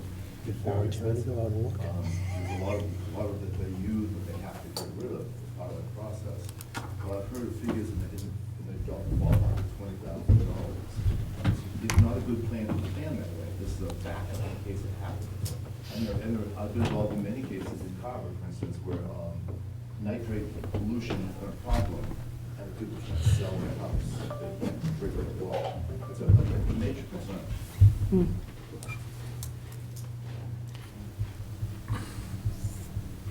Anything else for him? I don't think so. Could I ask Oh, a oh, question? Yeah. oh, Dave, did you want to ask? Not yet, I want to let others go first. With Can I ask reference to this, are you all set? No, go ahead, Dave. Just quickly, you have the wells spotted in blue. And the septic systems on the, say, the south side of the roadway are not included in the yellow shaded distribution, right? The They're effluent. on the north side. You can see right here, I didn't highlight them, but this is one that's not highlighted, but there's a rectangle right here. Mm-hmm. That's the septic system. Right. So right south of that, there's a bunch of dwellings that don't have that same trapezoid with the distribution of the effluent going southwest, or northwest. Right, I don't understand, I'm sorry. He wants to know why the trapezoid's not on the other side of the street. Yeah, to account for the Well, what septic is- systems on the south side. What this is? Oh, that's the stormwater, I understand that. That's another story, or another interface. So, about this one, maybe? Well, there are homes there that have septic systems, like, for instance, right where that dot is there. See that? Yeah. That system's not included with a trapezoid. Yeah, I'm sorry, I went over that quickly. Yeah, I missed did not it. delineate all of the areas of impact, Mhm. because I thought the map was going to get really busy. Well, it would, because there's one here, and there's one Yes, here, yes, there's and many here. more. Many more. Yes. Whoops. Yes. So, the question I have is the plume that's developed from all of these systems that go, say, north to south, including the groundwater, the runoff in from the basins, that's going to create a plume that begins at something like, 500 feet, 1,000 feet, and runs with the pitch of the land, right? How far does it go? Well, yeah, it's got to go right into Plympton Center from there. Well, it will, but as you go further down gradient, the concentrations go down. 'cause Right, you have they more get pollution reduced. Recharge, which is the basis for having more, one of the bases for having more setback. Okay, So as you go further down gradient, you have more recharge to dilute it. right, And at some point, it gets below right. standards. Below standards, but there's no calculation that shows how far or where the dilution rate is such that you can drink the water. Yeah, I mean, I could do those calculations if you asked me to, where does it get down to 5 milligrams per liter? I could do that. Okay, But- curious, that's Yeah. all. Oh, yeah, oh, yeah. Thank you. But if you did those calculations right now, as I understand, the trapezoids are moving the groundwater flow, right? Sorry, could you put it back up so I can, oh, thank you, go ahead, sorry. And so as I understand, the trapezoids are showing the contamination moving with the groundwater, right? Moving through groundwater, yes. And that's their general direction, and that's where Yes. they're going, right? Now, at some point, those concentrations will be sufficiently diluted that they're no longer a health issue. Yes. Okay, and as we know that there's probably, at the very least several hundred feet feet before you get to another residence. I guess Yes. you have Route 44 is in between there, you have the Cisco plant, other roads, so it would seem to me that, roughly that once you get beyond, Route 44, it's probably not gonna be an issue anymore, just because of the sheer amount of land that has to cross before another well can be affected. The only thing I can say is I don't know, I haven't really looked at, I don't even know what's on the other side of the road, but one thing I will say that you're reminding me of is the route, it's Route 44, right? The Route 44 drainage, well, first of all, when you have an impervious surface, like a road, you don't have any recharge. So as the plume's going along, okay, here's Route 44 right here, right? So as these plumes continue, what I said before is they're gonna get diluted. But the width of Route 44, there's no recharge. So during that part of the travel, there's no further dilution, okay? And the question is, where does the Route 44 drainage go? And I tried to look at that, and I'm not sure I've got a definitive answer. There is a basin. In fact, I've got a map. I didn't get it in the slide. Let me give this to you. There is a basin that looks like it's owned by Mass DOT, just to the north. It's just off, I believe it's Lot 8. That's just off there, and I'll show you the map. Do you have the ability to pull up the map from the applicant? Well, I think we've seen on prior plans, we all know there is a basin Yeah. further So- beyond that Yeah, in- cul-de-sac there. So it Right. appears, though, just in to here finish somewhere. answering that question, it appears, and I don't know, I haven't been able to pin this down, but it appears that at least some of the stormwater drainage from Route 40 goes up to that basin, and has infiltrated there. And I have not evaluated the impacts on that. It looks like, and again, I'm not sure of this either, that one of the proposed homes is actually on part of that drainage system and easement. And I'm going to pose that as a question, because I don't know. Mr. McKenzie's saying no, so let's look at the plan, because I'm only going by the plan, I've never been to the site. There's no easement. Okay, but there's a stormwater feature, it's a swale or a drainage pipe coming from that basin near Lot 8, if we want to put it up, and again, I'm, say for the third time, I don't know, I'm just, what's on the plan? We can look at it, and there won't be any debate. I do, yeah. Mr. Chairman? Yes? I Have try to again. find it. Are we gonna be able to inquire of Mr. Horsley here? Sure, if you want. We've listened to him for an hour and 15 minutes. Yes, I mean, Yeah. he's not exclusive to us, if anyone has questions He for him. works for the Board of Health, not for you. But as he is a witness here, if he wishes to answer questions from other people, we would appreciate that. So I'm sorry, I lost my train of thought with the question. Oh, I know, the concentration's down gradient. What I was explaining, you're asking how far would it be a problem Yeah. after 44? I think that was your question. Yes, right? that was my, And the reason I got into the Route 44 thing is because that's going to affect that answer. So it may be that even though the next home looks like it's a, quote, long way away, and I don't know what that number is, keep in mind that the Route 44 footprint is no dilution. So what happens is the groundwater stays the same concentration until it gets to the other side. so it doesn't dilute as it passes horizontally underneath the road? Right, because there's no recharge. Okay. The recharge, that water is being sent, I think, to these basins we're talking about. Because I think I may have been under the impression that the water dilutes as it travels through the groundwater. And it's still traveling through the ground, even underneath the road. But Yeah. am I incorrect on that?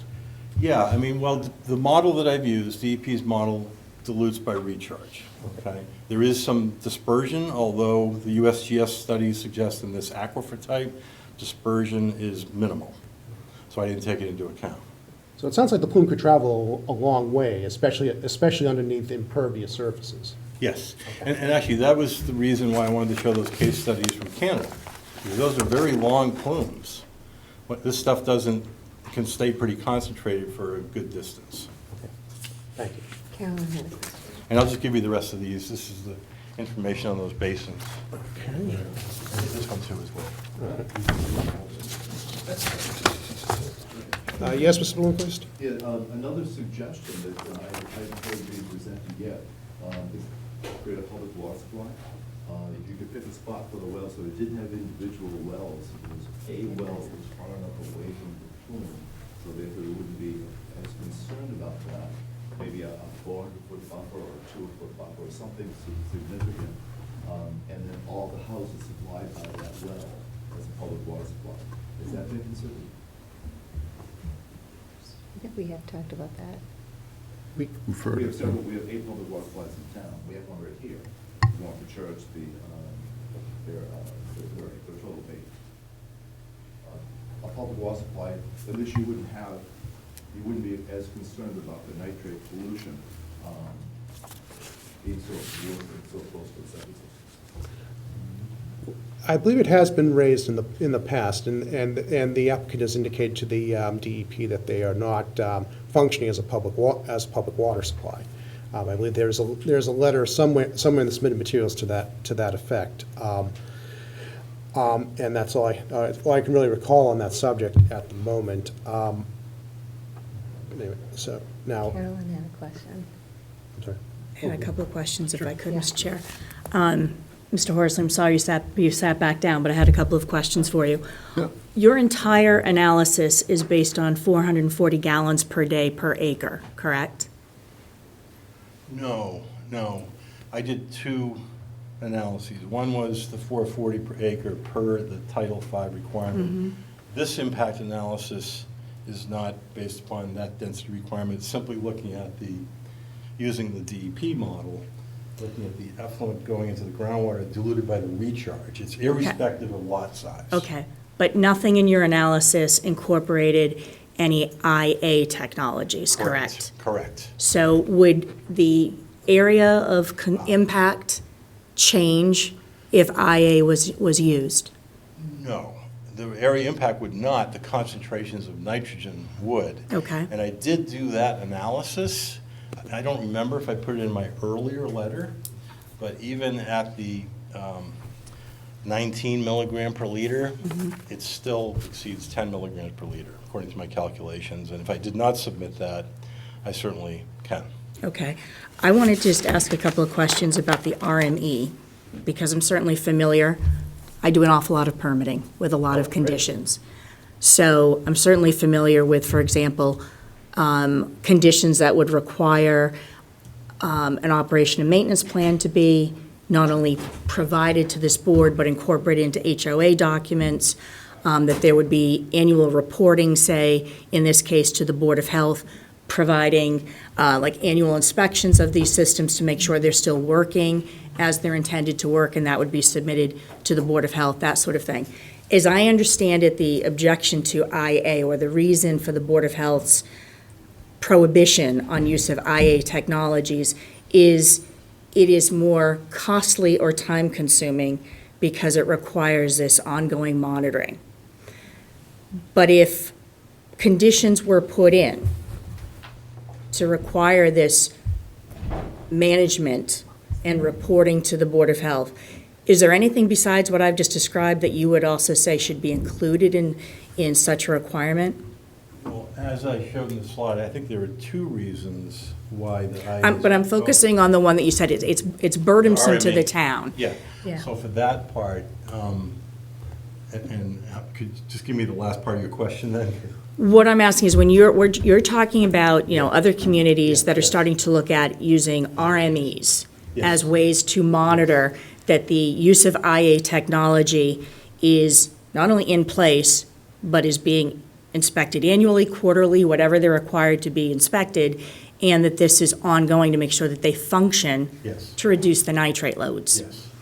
So my question is, what would a condition like that look like in terms of, is it enough to say we need an O&M plan? They need to have a contract with a third party. They need to have it annually inspected, provide copies of those inspections to the Board of Health. What besides that would be required for an RME? Okay, thank you for clarifying the question. Well, first of all, those last few things you mentioned are currently required by DEP for an IA system. As I stated, and again, it's not my opinion, Brian Baumgartel's opinion, that the track record on how well that works is not very good. There's a lot of problems with it. Therefore, DEP and EPA are suggesting we need something more than that. So if I understand your question correctly, what more than that do we need? Is that? Right. Okay. So I believe what they're talking about is either at the town level or the regional level for multiple towns, the projects I'm involved in, there would be an entity. Now, the entities that have been identified are Mass Tech. In fact, they've hired staff and they've bought equipment, and they're doing this for some towns. That's one option, kind of a regional. Some towns are thinking about gearing up to do this themselves. And then again, I think I mentioned in Martha's Vineyard, they're talking about a 6th town. And those would be, you know, there would be, on the Vineyard, they don't know what the entity is going to be. It might be the county, Dukes County. They hire staff, they get equipment, a laboratory, because the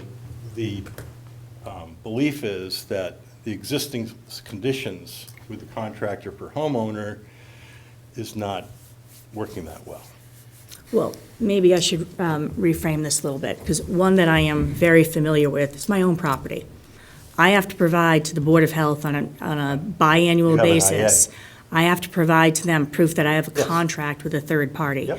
I get Yep. it inspected at least once a year. Yep. I have to provide the Board of Health with a copy Yep. of those inspection reports.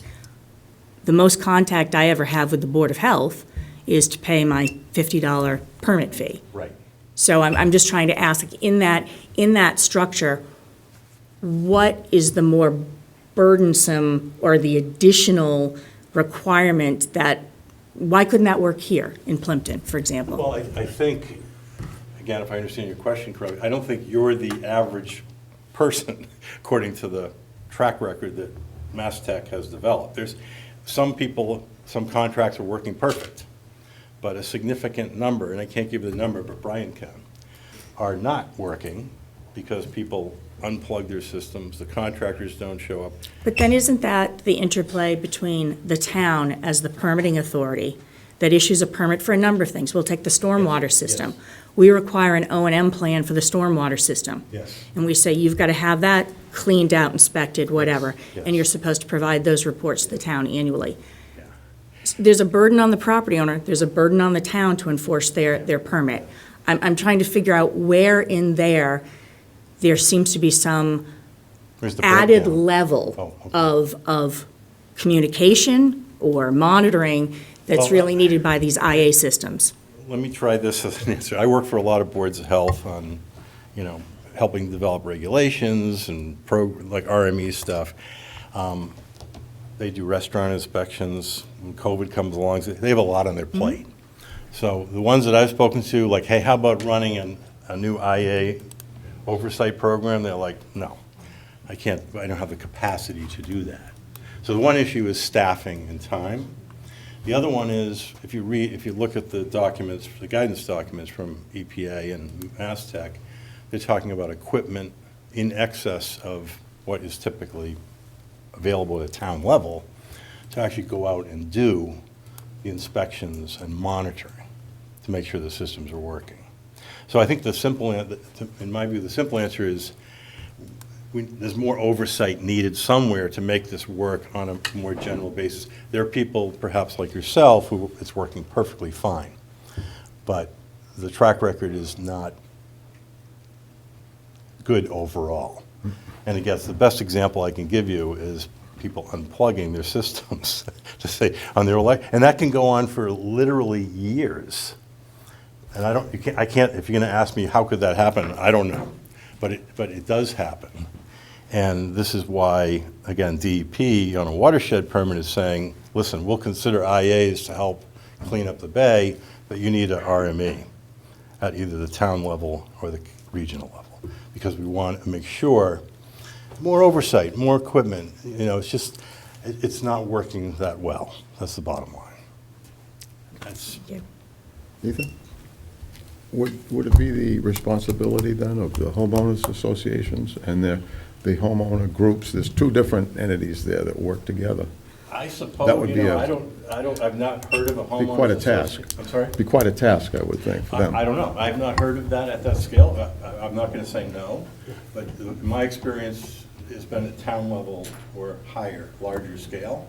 But Mm-hmm. could you do it sub-town level, like possibly? As a requirement on purchase, they have to be a homeowner, an association member, and what's the other group? There's a home HOA and, Condominium association. yeah, and a CA, yeah. I've Well- not heard of it, I don't know. That's part of Yeah, the project. if they can acquire some trucks and Well, equipment. it's a and good close monitoring intermediary, equipment, yeah. Maybe. And then hire the concerns to do the work. But Possible. that's monumental Yeah. for 60 units. You know, it's something that could be in the registry, in the chain of title for the property. Right, that before needs you to buy it. be completed. Yeah, you gotta comply. And I guess what Attorney Mary's getting at is how do we condition this project to enforce the owner plan and the monitoring and everything for this type of project? I mean, ultimately, it strikes me, in that the permits are coming from the town, there must be some oversight from the town at some point. Yeah. Even if you have an entity like the HOA doing some of the tasks, the town is still stuck with the responsibility of reviewing, making sure, and what I hear from some towns is, I'm already up to here, I can't accept that responsibility. This is more for Carolyn. If you want to have a discussion about somehow conditioning this so it can work, I don't think we're prepared to get into that here and now, but yes, we can have a conversation. As you can see, I have ideas in my own head on that, so yes. So, if the Board of Health could have a chance to discuss it, yeah, we could. Between now and May 29th, you've got all the time in the world to weigh in. Yeah. Would that be a separate working session possibly? It may only require a memo, it depends, yeah. Yes, Arthur? Yeah, if I could address the question to Carolyn, if you don't do the paperwork, let's say you just ignore the Board of Health, would they actually pursue you? It's never happened, but I would imagine that, that they could. I mean, why not? I mean, at some point, they could come out and say, you haven't renewed your septic permit for 5 years. What's going on out here? I think I might have signs of other trouble before that would happen, but In my business, I do about 500 a year, and in doing inspections for IA systems, I find that boards of health, I work with every board of health in Clinton County, and I have a lot of respect for boards of health. I work with them. They're good, hardworking people, but you walk into their office and papers are stacked up in the corners, the phones are ringing. It's a constant flow of paper and obligation that they have. So again, doing top five inspections myself, I find many of them are not appreciated. It's very common. The applicant ask questions. Yes, now, all right, so we've been on this topic for at least an hour and a half, probably more. Technical glitches notwithstanding now, if the applicant has any questions that they'd like to pose to Mr. Horsley, since he's been speaking, I think it would be a good idea now, or if they have none, and they can make comments shortly. I have questions. All right. Okay. I don't know how you want me to do this, but maybe. Do you want to come back up? Come back up and we can ask him the questions? Yes, Mr. Horsley? would you be able to come up? And I just want to note, we would like a copy of this presentation, which Absolutely. we do not have. So I guess my first question is, Mr. Horsley, you previously worked for Ms. Sheehan as a consultant to Ms. Sheehan when SLT was proposing an earth removal permit on the same property, but in the Carver portion of it, isn't that correct? I'm not sure it's exactly the same parcel that was in this area. It was the Spring Street property, and show you the report. If I showed you a report, would that refresh your memory? Possibly, yeah. This property is 43.7 acres, and this property is basically half in Carver and half in Plympton. Yep, I'm going to pull it up on the screen for you. Okay.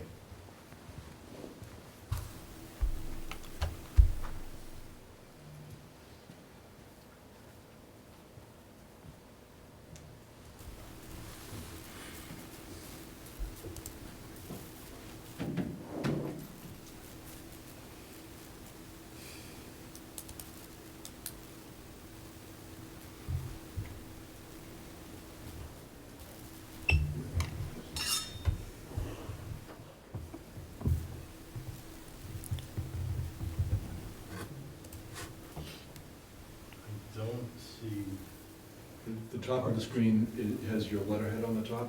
No, I was looking for a parcel map. You asked me for the same They parcel. think he's Oh, I know. okay. Yeah, I know. Yeah, we all. SLT, But then Spring that's what I Street, think they're Carver, trying to Mass. get to now. Well, there's They- no, the question it's comes zero up, Spring yeah, Street. H again. That's the property. You don't remember in 2022 reading a report concerning the earth removal permit for the same property? I don't know if it's the same property, that's what I'm saying. I Is the remember site working this locus work. map? I'm sorry? Site locus map, here's Route 44. It's the same area, but I'm not, the way you phrased the question was, is it the same parcel? I don't know. Okay, but There's no in parcel. in any event, you were opposing on behalf of Meg Sheehan an earth removal permit that was being proposed by SLT Construction on a property on Spring Street, which you're not exactly sure is the same parcel, is that correct? I don't believe I was opposing it, no. Well, you weren't writing in support of it, were you? Nope. Objective analysis, not for or against. But you were working then for an abutter, you weren't working for any municipality, is that correct? I don't know if the abutter was the client. Okay, well, you're working for a person by the name of Meg Sheehan, is that fair to say? Yes, no, no, she's an abutter. Okay, well, she was an interested party to that earth removal permit because you were working for her, is that correct? Yes, that's correct. And it talked about SLT sand and gravel mining on a Spring Street property in Carver, is that correct? I believe so. I could look at the report if you want. It said the site is adjacent to Ricketts Pond and its associated jurisdictional wetland resource areas. Does that help you understand as to whether you think it's the same parcel? No, I just need to see, I can't tell if it's the same parcel without seeing a parcel map. It's the Okay, same but- area, let me so finish let- my answer, excuse me. It's the same area, I'm not saying that it was the area near Ricketts Pond. And I agree with that, when you've asked me several times now, is it the same parcel? And my answer is the same. I don't know, because parcels get subdivided, they get modified, so. Assume this I don't- parcel is 47 acres, about 24.36 acres are located in Carver, and the balance is located in Plympton, 24.36 is in Plympton, the other portion is located in Carver. Does that refresh your memory as to whether your prior work for Ms. Sheehan and your work here today involve the same person? No. So when did you begin working for the Board of Health in this case? I can check my computer if you want an exact date or an estimate. Your best estimate is fine? A few months ago? Okay. And have you billed the Board of Health? Yes, And how much have you billed the Board of Health? I don't recall. You have no memory whatsoever of how much? I'd rather not throw out a number without looking at it, but I Have can, you been paid any money by the Board of Health? yes. Has anyone else other than the Board of Health paid you for your review and work in this case? No. And what did the Board of Health charge you to do in this particular case? Review the proposed development relative to Board of Health regulations and related water quality impacts. And not Title V? Yeah, that's You said local regulations, is that correct? local regulations and water quality considerations, which would include certainly an evaluation of Title V. And are there emails between you and members of the Board of Health that concern or describe what you were charged to do? Yes.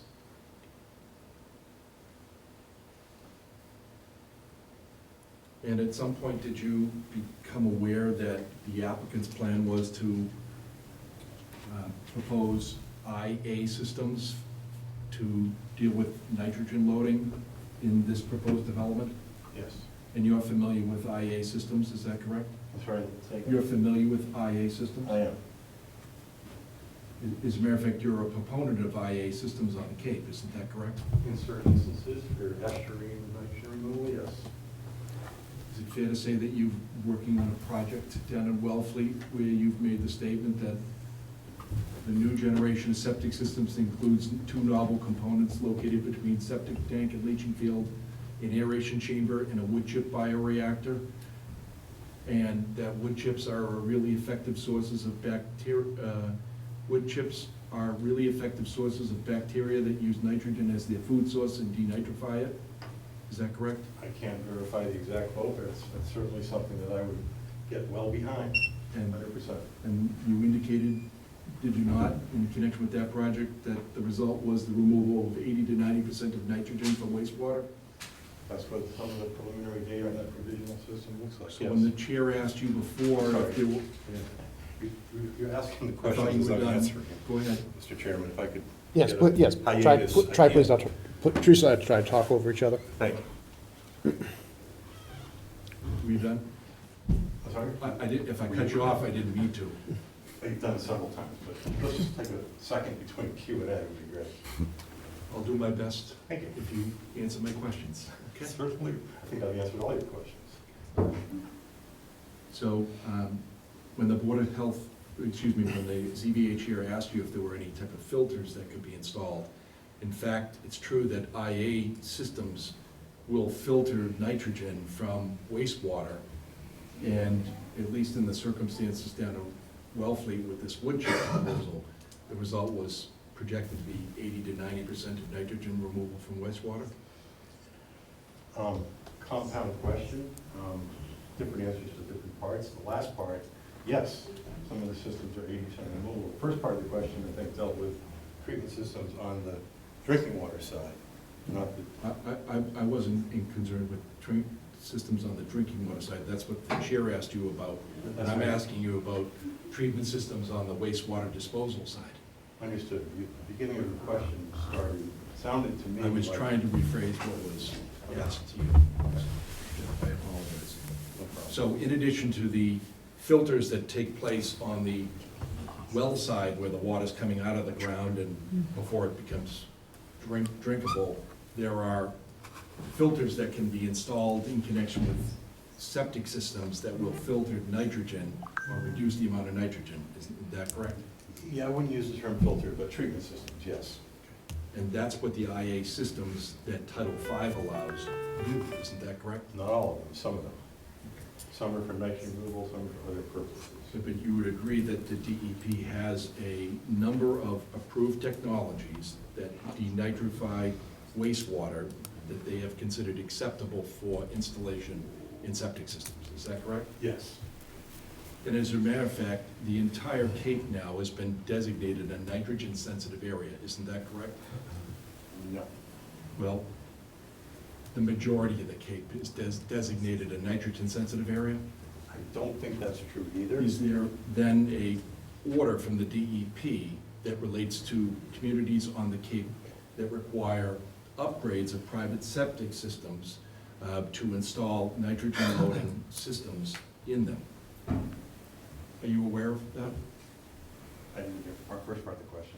Are you aware of any order issued by DEP to private homeowners to upgrade their existing septic systems within some period of time to install alternative or innovative and alternative components to their septic systems? July 7th, 2023, Title V was amended and gave towns that have watersheds that become nitrogen-sensitive areas, not the whole town, but the watersheds, two options. One is to upgrade the systems to IA. Second one is to develop a watershed plan, come up with a hybrid plan to address those concerns. No town has opted for option one. Meaning a watershed plan. And I know, IA upgrades. Well, let me restate that. So Title V, July 7, 2023, I was on the advisory committee. The amendment was for the nitrogen sensitive areas, and it was originally for all of southeastern Massachusetts, the islands and Cape, but then they made just the Cape. Gave the towns two options. Option one was to upgrade all the systems to IA within those watersheds. Option two was to develop a watershed plan permittable by DEP to look at other solutions. No town has selected option one. All the towns that are in the nitrogen areas are opted for watershed permits. And have towns obtained those watershed permits? Have they? Yes. Yes, my hometown, Barnstable.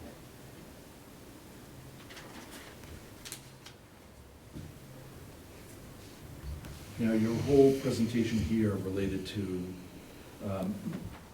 we haven't seen a slide that's here, but you claim it exists, that performs an analysis with the installation of IA systems, is that correct?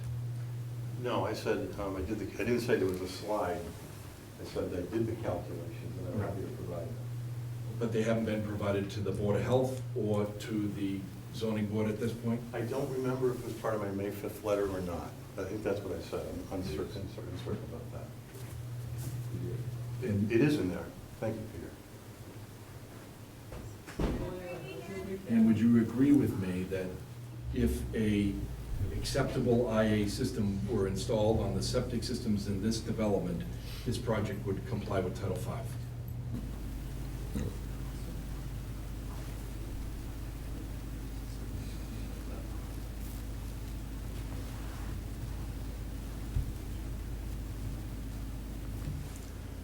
Well, the only part that I've evaluated is one provision in Title V, the nitrogen loading provision, which I believe is probably what you're referencing. So that part of it, I'm sorry, could you restate that part of it? 'Cause I just wanted to- Sure, if there was an acceptable IA technology implemented in connection with this development, would this project then comply with Title V? Not the local regulations, Title V.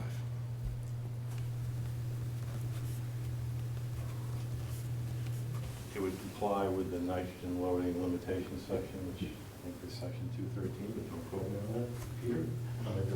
No, It's around I'll there. retract that.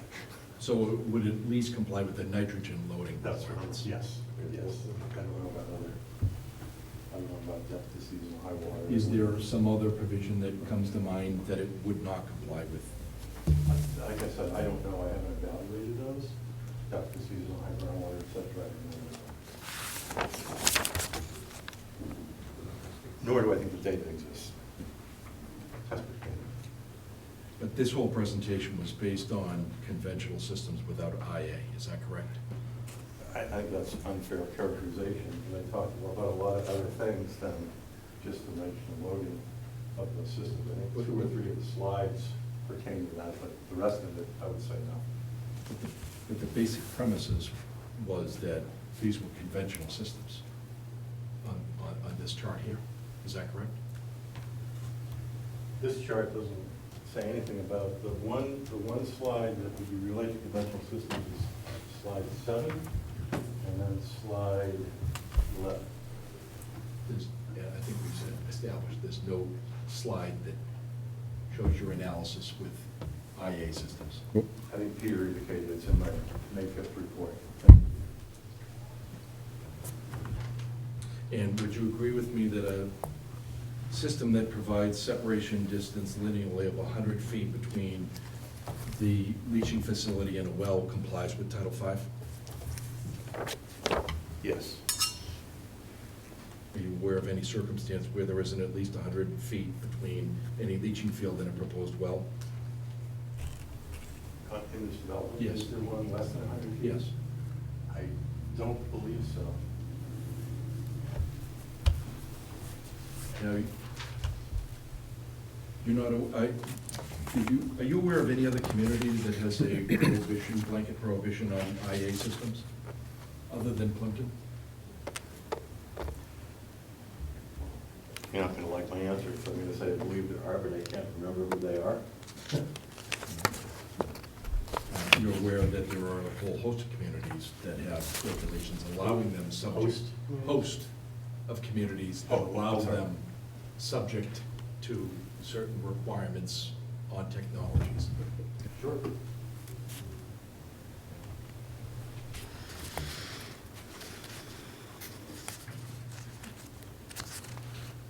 And to your knowledge, have you looked at other development in Plympton other than this proposed project to determine whether any of the objections that you have regarding this project have been asserted in the past regarding other conventional development? I don't know. Have you looked at any septic impacts from conventional subdivisions? In Plympton? Yes. I don't remember. I mean, I've been working in the field for close to 40 years, so I'm not You sure. don't recall if you've looked at any? I'm sorry? You don't recall if you've looked at any Other septic projects. impacts from conventional subdivision? On other projects in Plympton. Right. I don't recall. How about any commercial projects? Have you looked at any septic system impacts from commercial projects? Not that I'm remembering at this point. And how about a single-family home project? Have you looked at septic impacts from single-family home projects? I honestly do not remember.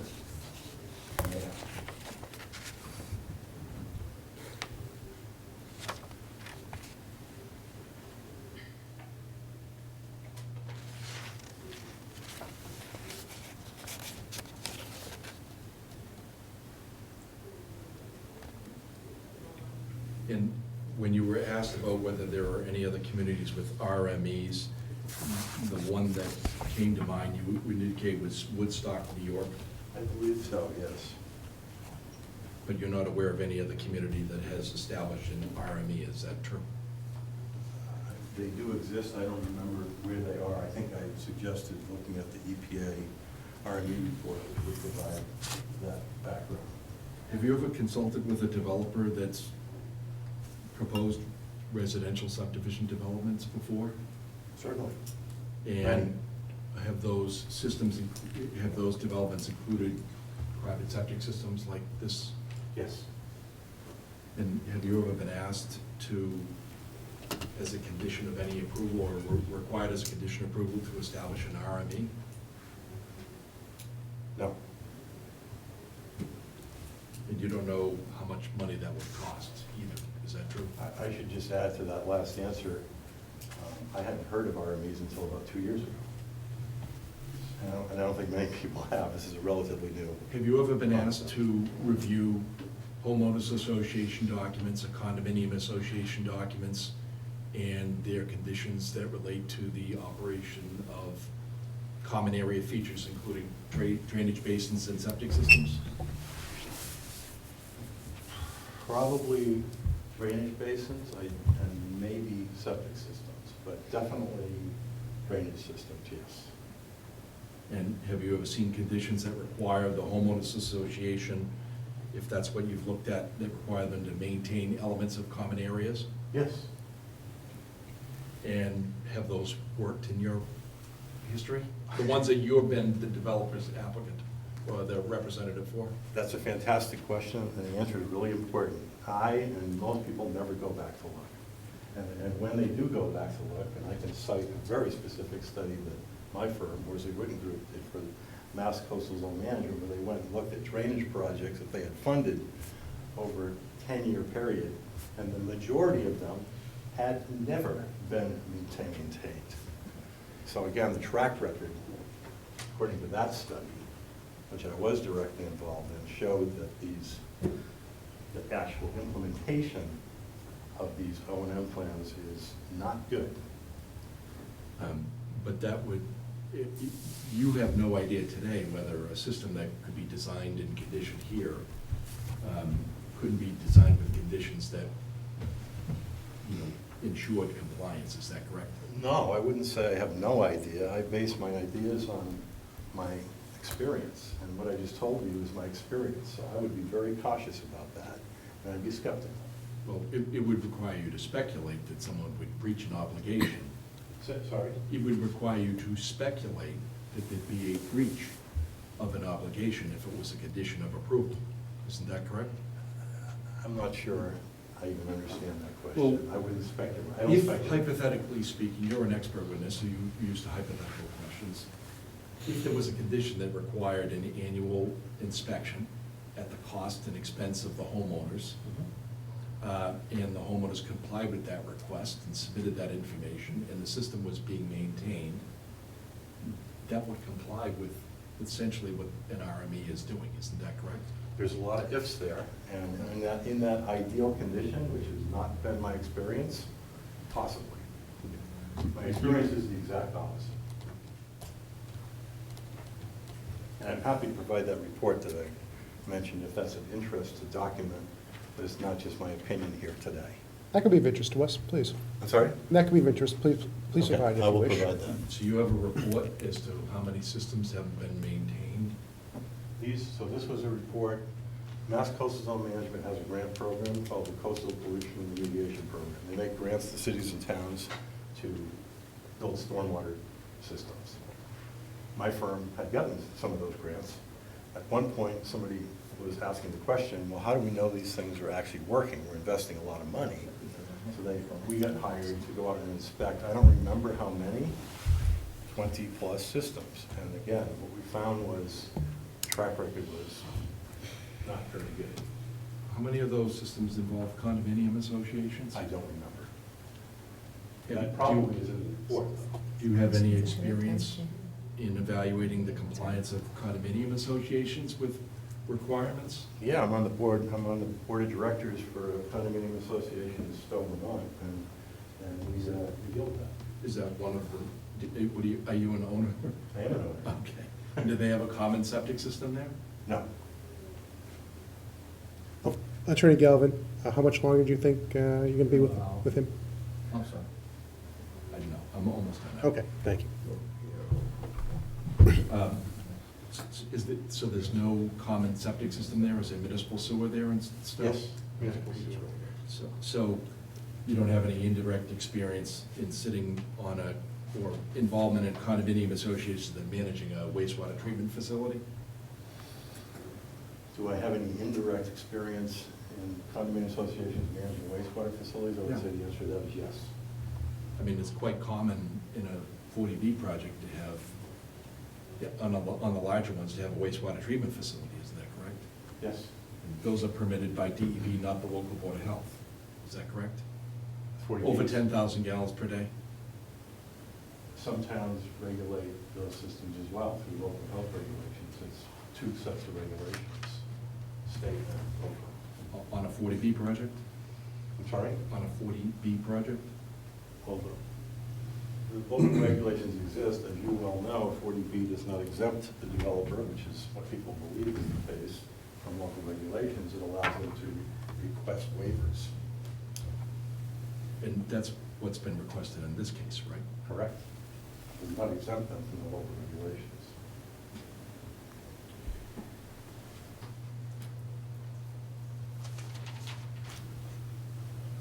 I think I'm good. I'm all set. All right, thank you very much. Oh, sorry, wait. Oh, sorry, did someone else have? Actually, I just have comments, I don't. Okay. I'm going to let Peter make comments. I asked my questions. Okay, that'll be fine, all right. All right, you can sit down, Mr. Horsley, unless someone else has a question for you. Oh, Dave, did you have something you wanted to No, ask? I'm fine, I'm just putting my hand up. Oh, okay. Real- Getting the blood flowing. Yes, I think we could take a few-minute break if someone, to use the facilities. Yes, excuse me. I don't know if anybody else needs to.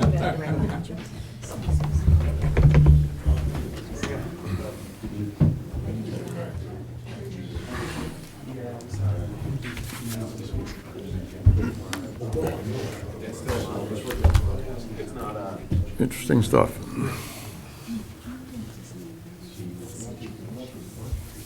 Right, we gotta be out of here by 3. We have to be out of here by 3. Well, we don't have to be, but I was just that we are gone by 3. Was it someone coming in? No, I think 3 hours is good enough. Oh, right? that's, yeah, that's more than good enough. Yeah. I don't know how much more, At one point I was gonna say, Attorney Galvin is not a courtroom.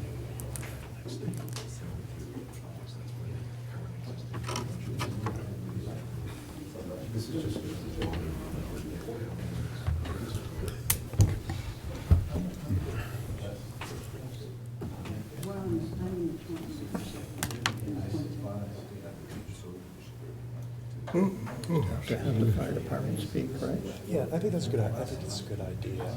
yeah, he's falling asleep now. Yeah, he was on the Thank you for running my docket. slides. Hey, thanks for Great job. bringing them. Great job on them. Excellent. Yeah, John, hope he's not leaving. He doesn't like that fire. He thinks that fire is all this stuff's Want some water?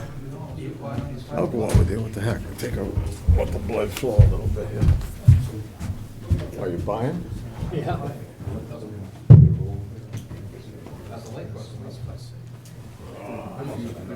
Then it's a denial of the project. They're wrong. And then you win. Then the burden shifts to them. You don't have to do anything. They're all consulted. All consulted.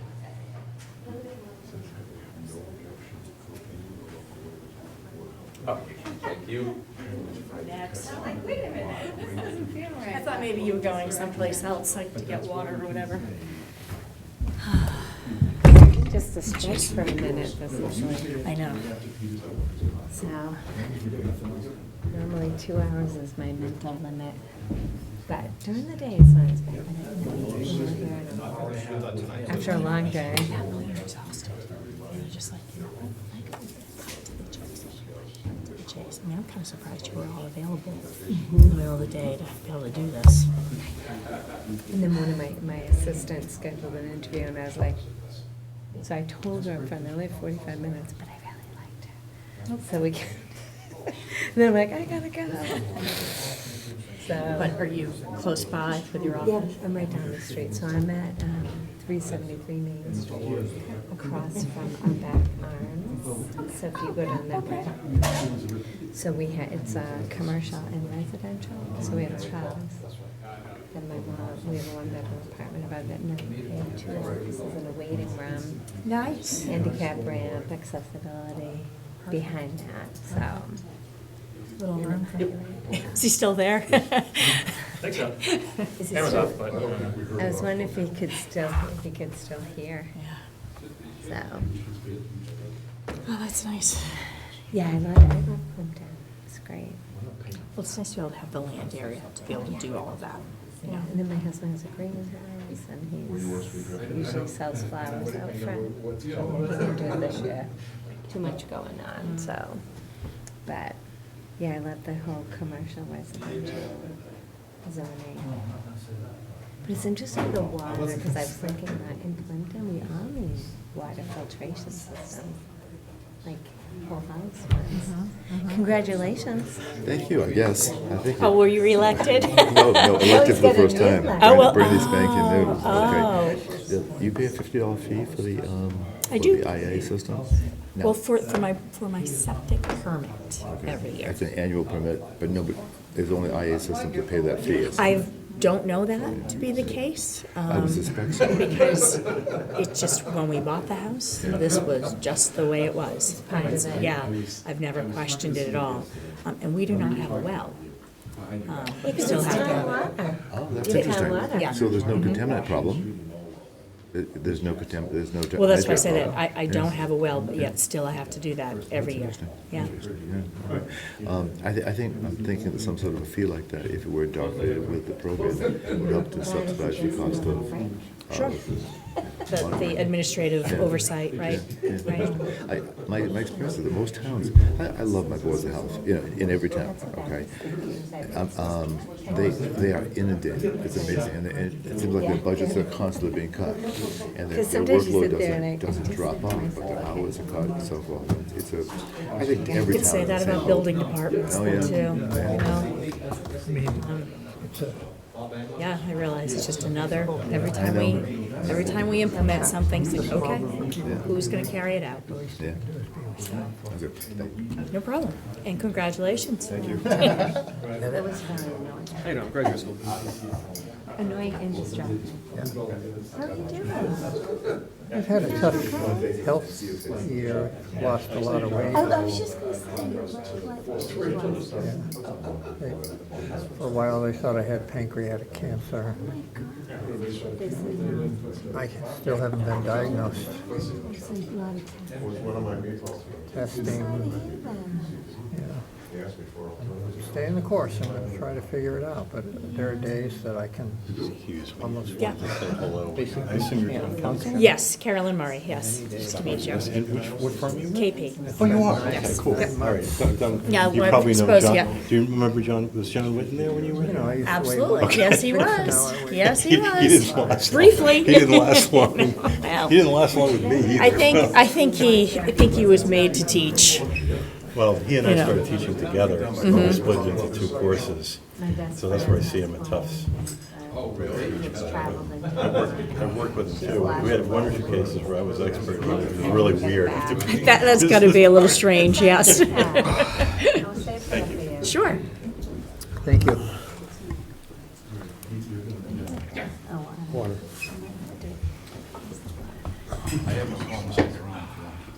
Oh, yeah. Okay.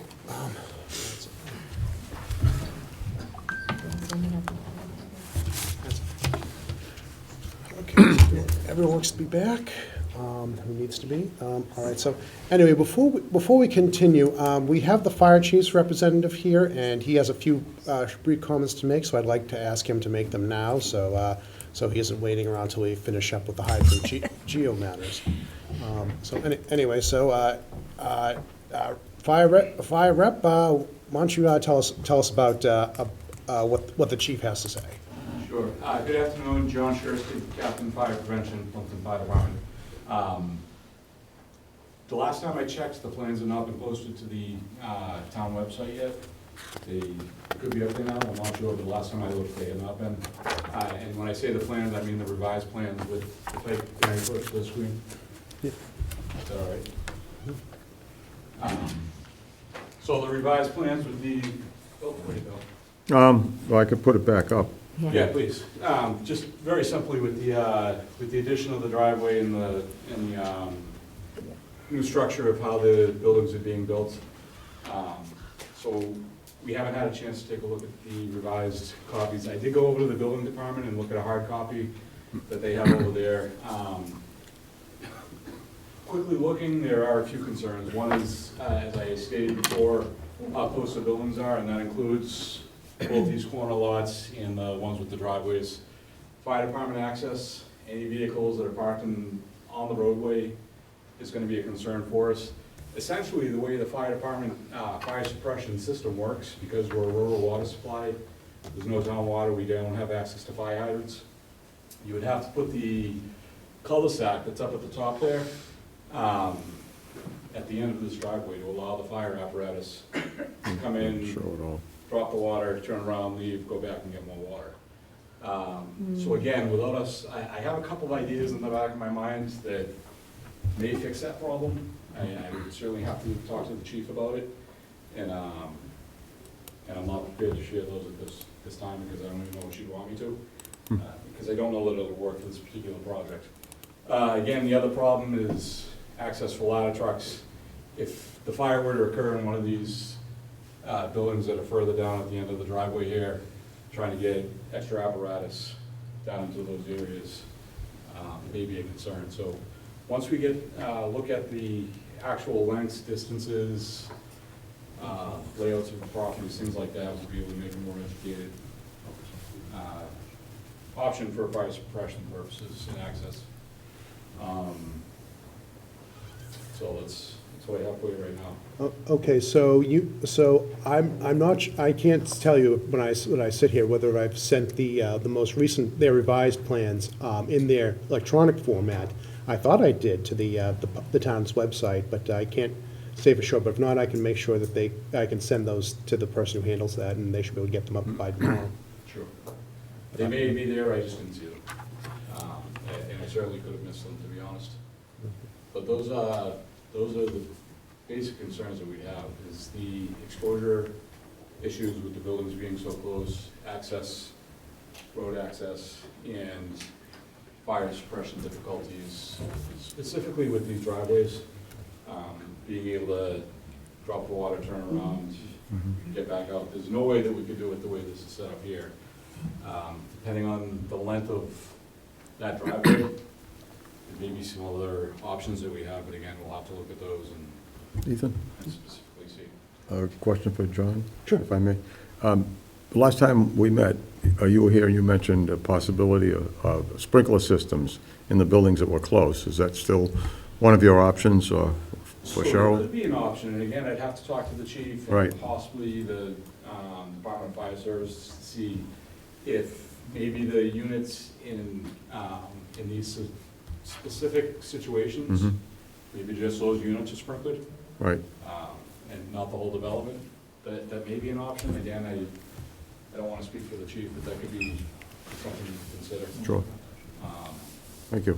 Essentially, the concern is if there are any vehicles in the driveway blocking access, we have to park a fire truck and drag hose as far as it takes to be able to reach these buildings. This is something I don't think I noticed before, but those 4 units that are clustered down below, they look like they're all sharing one common driveway, and then it branches off to each one.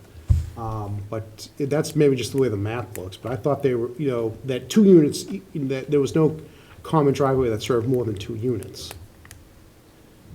The way I see it is that driveway services all 4 units, is that correct? That is correct, and whenever he's done, I guess I can Okay. respond. Please, at any time. Okay, I just thought, maybe my mind was playing tricks with me. I just thought that, that there was a separate driveway for each of the 2-unit lots now, but anyway, that's not the case, okay. I but- think there was, but then it changed when they moved things around. Yeah. Right, that it was- used that to was be a that while there ago. was a separate driveway for each In that building. particular area, but off the cul-de-sac, we had common drives. There were 3 or 4 lots Okay. off the cul-de-sac that had common drives. In fact, 2 buildings serviced by, accommodated by the same driveway. So, this I see. design really hasn't changed.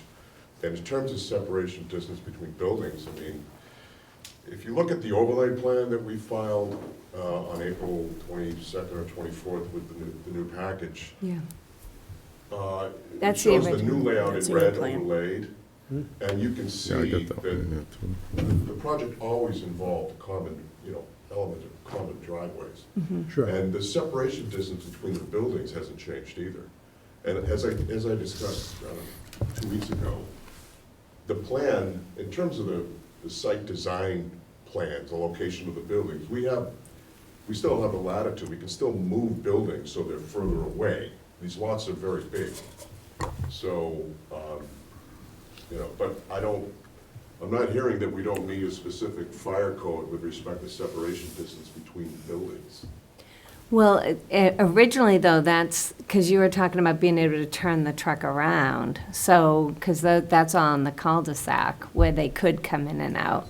No, but those units, okay, this is the original plan. The okay? original, So yeah, those- but the those other two, units- I'm talking, So, yes, but the fire truck, I guess they would fight the fire from the street, is what you're saying, the cul-de-sac, and they would not come up the driveway. Is that correct? If the driveway is blocked. Okay, so why couldn't they, with the new layout, I mean, this common driveway is only 100 feet, 150 feet long. They're gonna pull in, and they're gonna back out. That's how they're gonna fight the fire. You're not gonna, just like they would in any single-family residence, they're gonna, if the drive, well then, how would they fight the fire at the cul-de-sac? If you're saying if it's not blocked, they are gonna drive that ladder truck up to the units, and they're gonna back it out. I appreciate you bringing it to my attention. Okay. So the design really hasn't changed, it's just yeah. that there's still common It's just because you have driveways. the two, Yeah. yeah. Right. So the new orientation in the most recent submitted plan That we is what did. brought my attention to that access issue. And I did miss it on this one, but it is the same exact. Same issue. idea. And we're Sorry. still incorporating the 2 25,000 gallon cisterns per the fire chief's recommendation, so that hasn't changed. One of the troubles that we have is we don't have the hydrant, so a typical a fire truck would hook into a fire hydrant and they drive up that driveway and they'd have unlimited water. We're limited because we don't have the fire hydrant access. Again, there's a couple of thoughts in my mind that would possibly fix that problem. And I hope that I can bring those to you at a future meeting and help alleviate that issue. One other thing that I would recommend, if possible, is to get an opinion on these plans from Bill Kelly, because a lot of the fire safety regulations actually falls under the building department.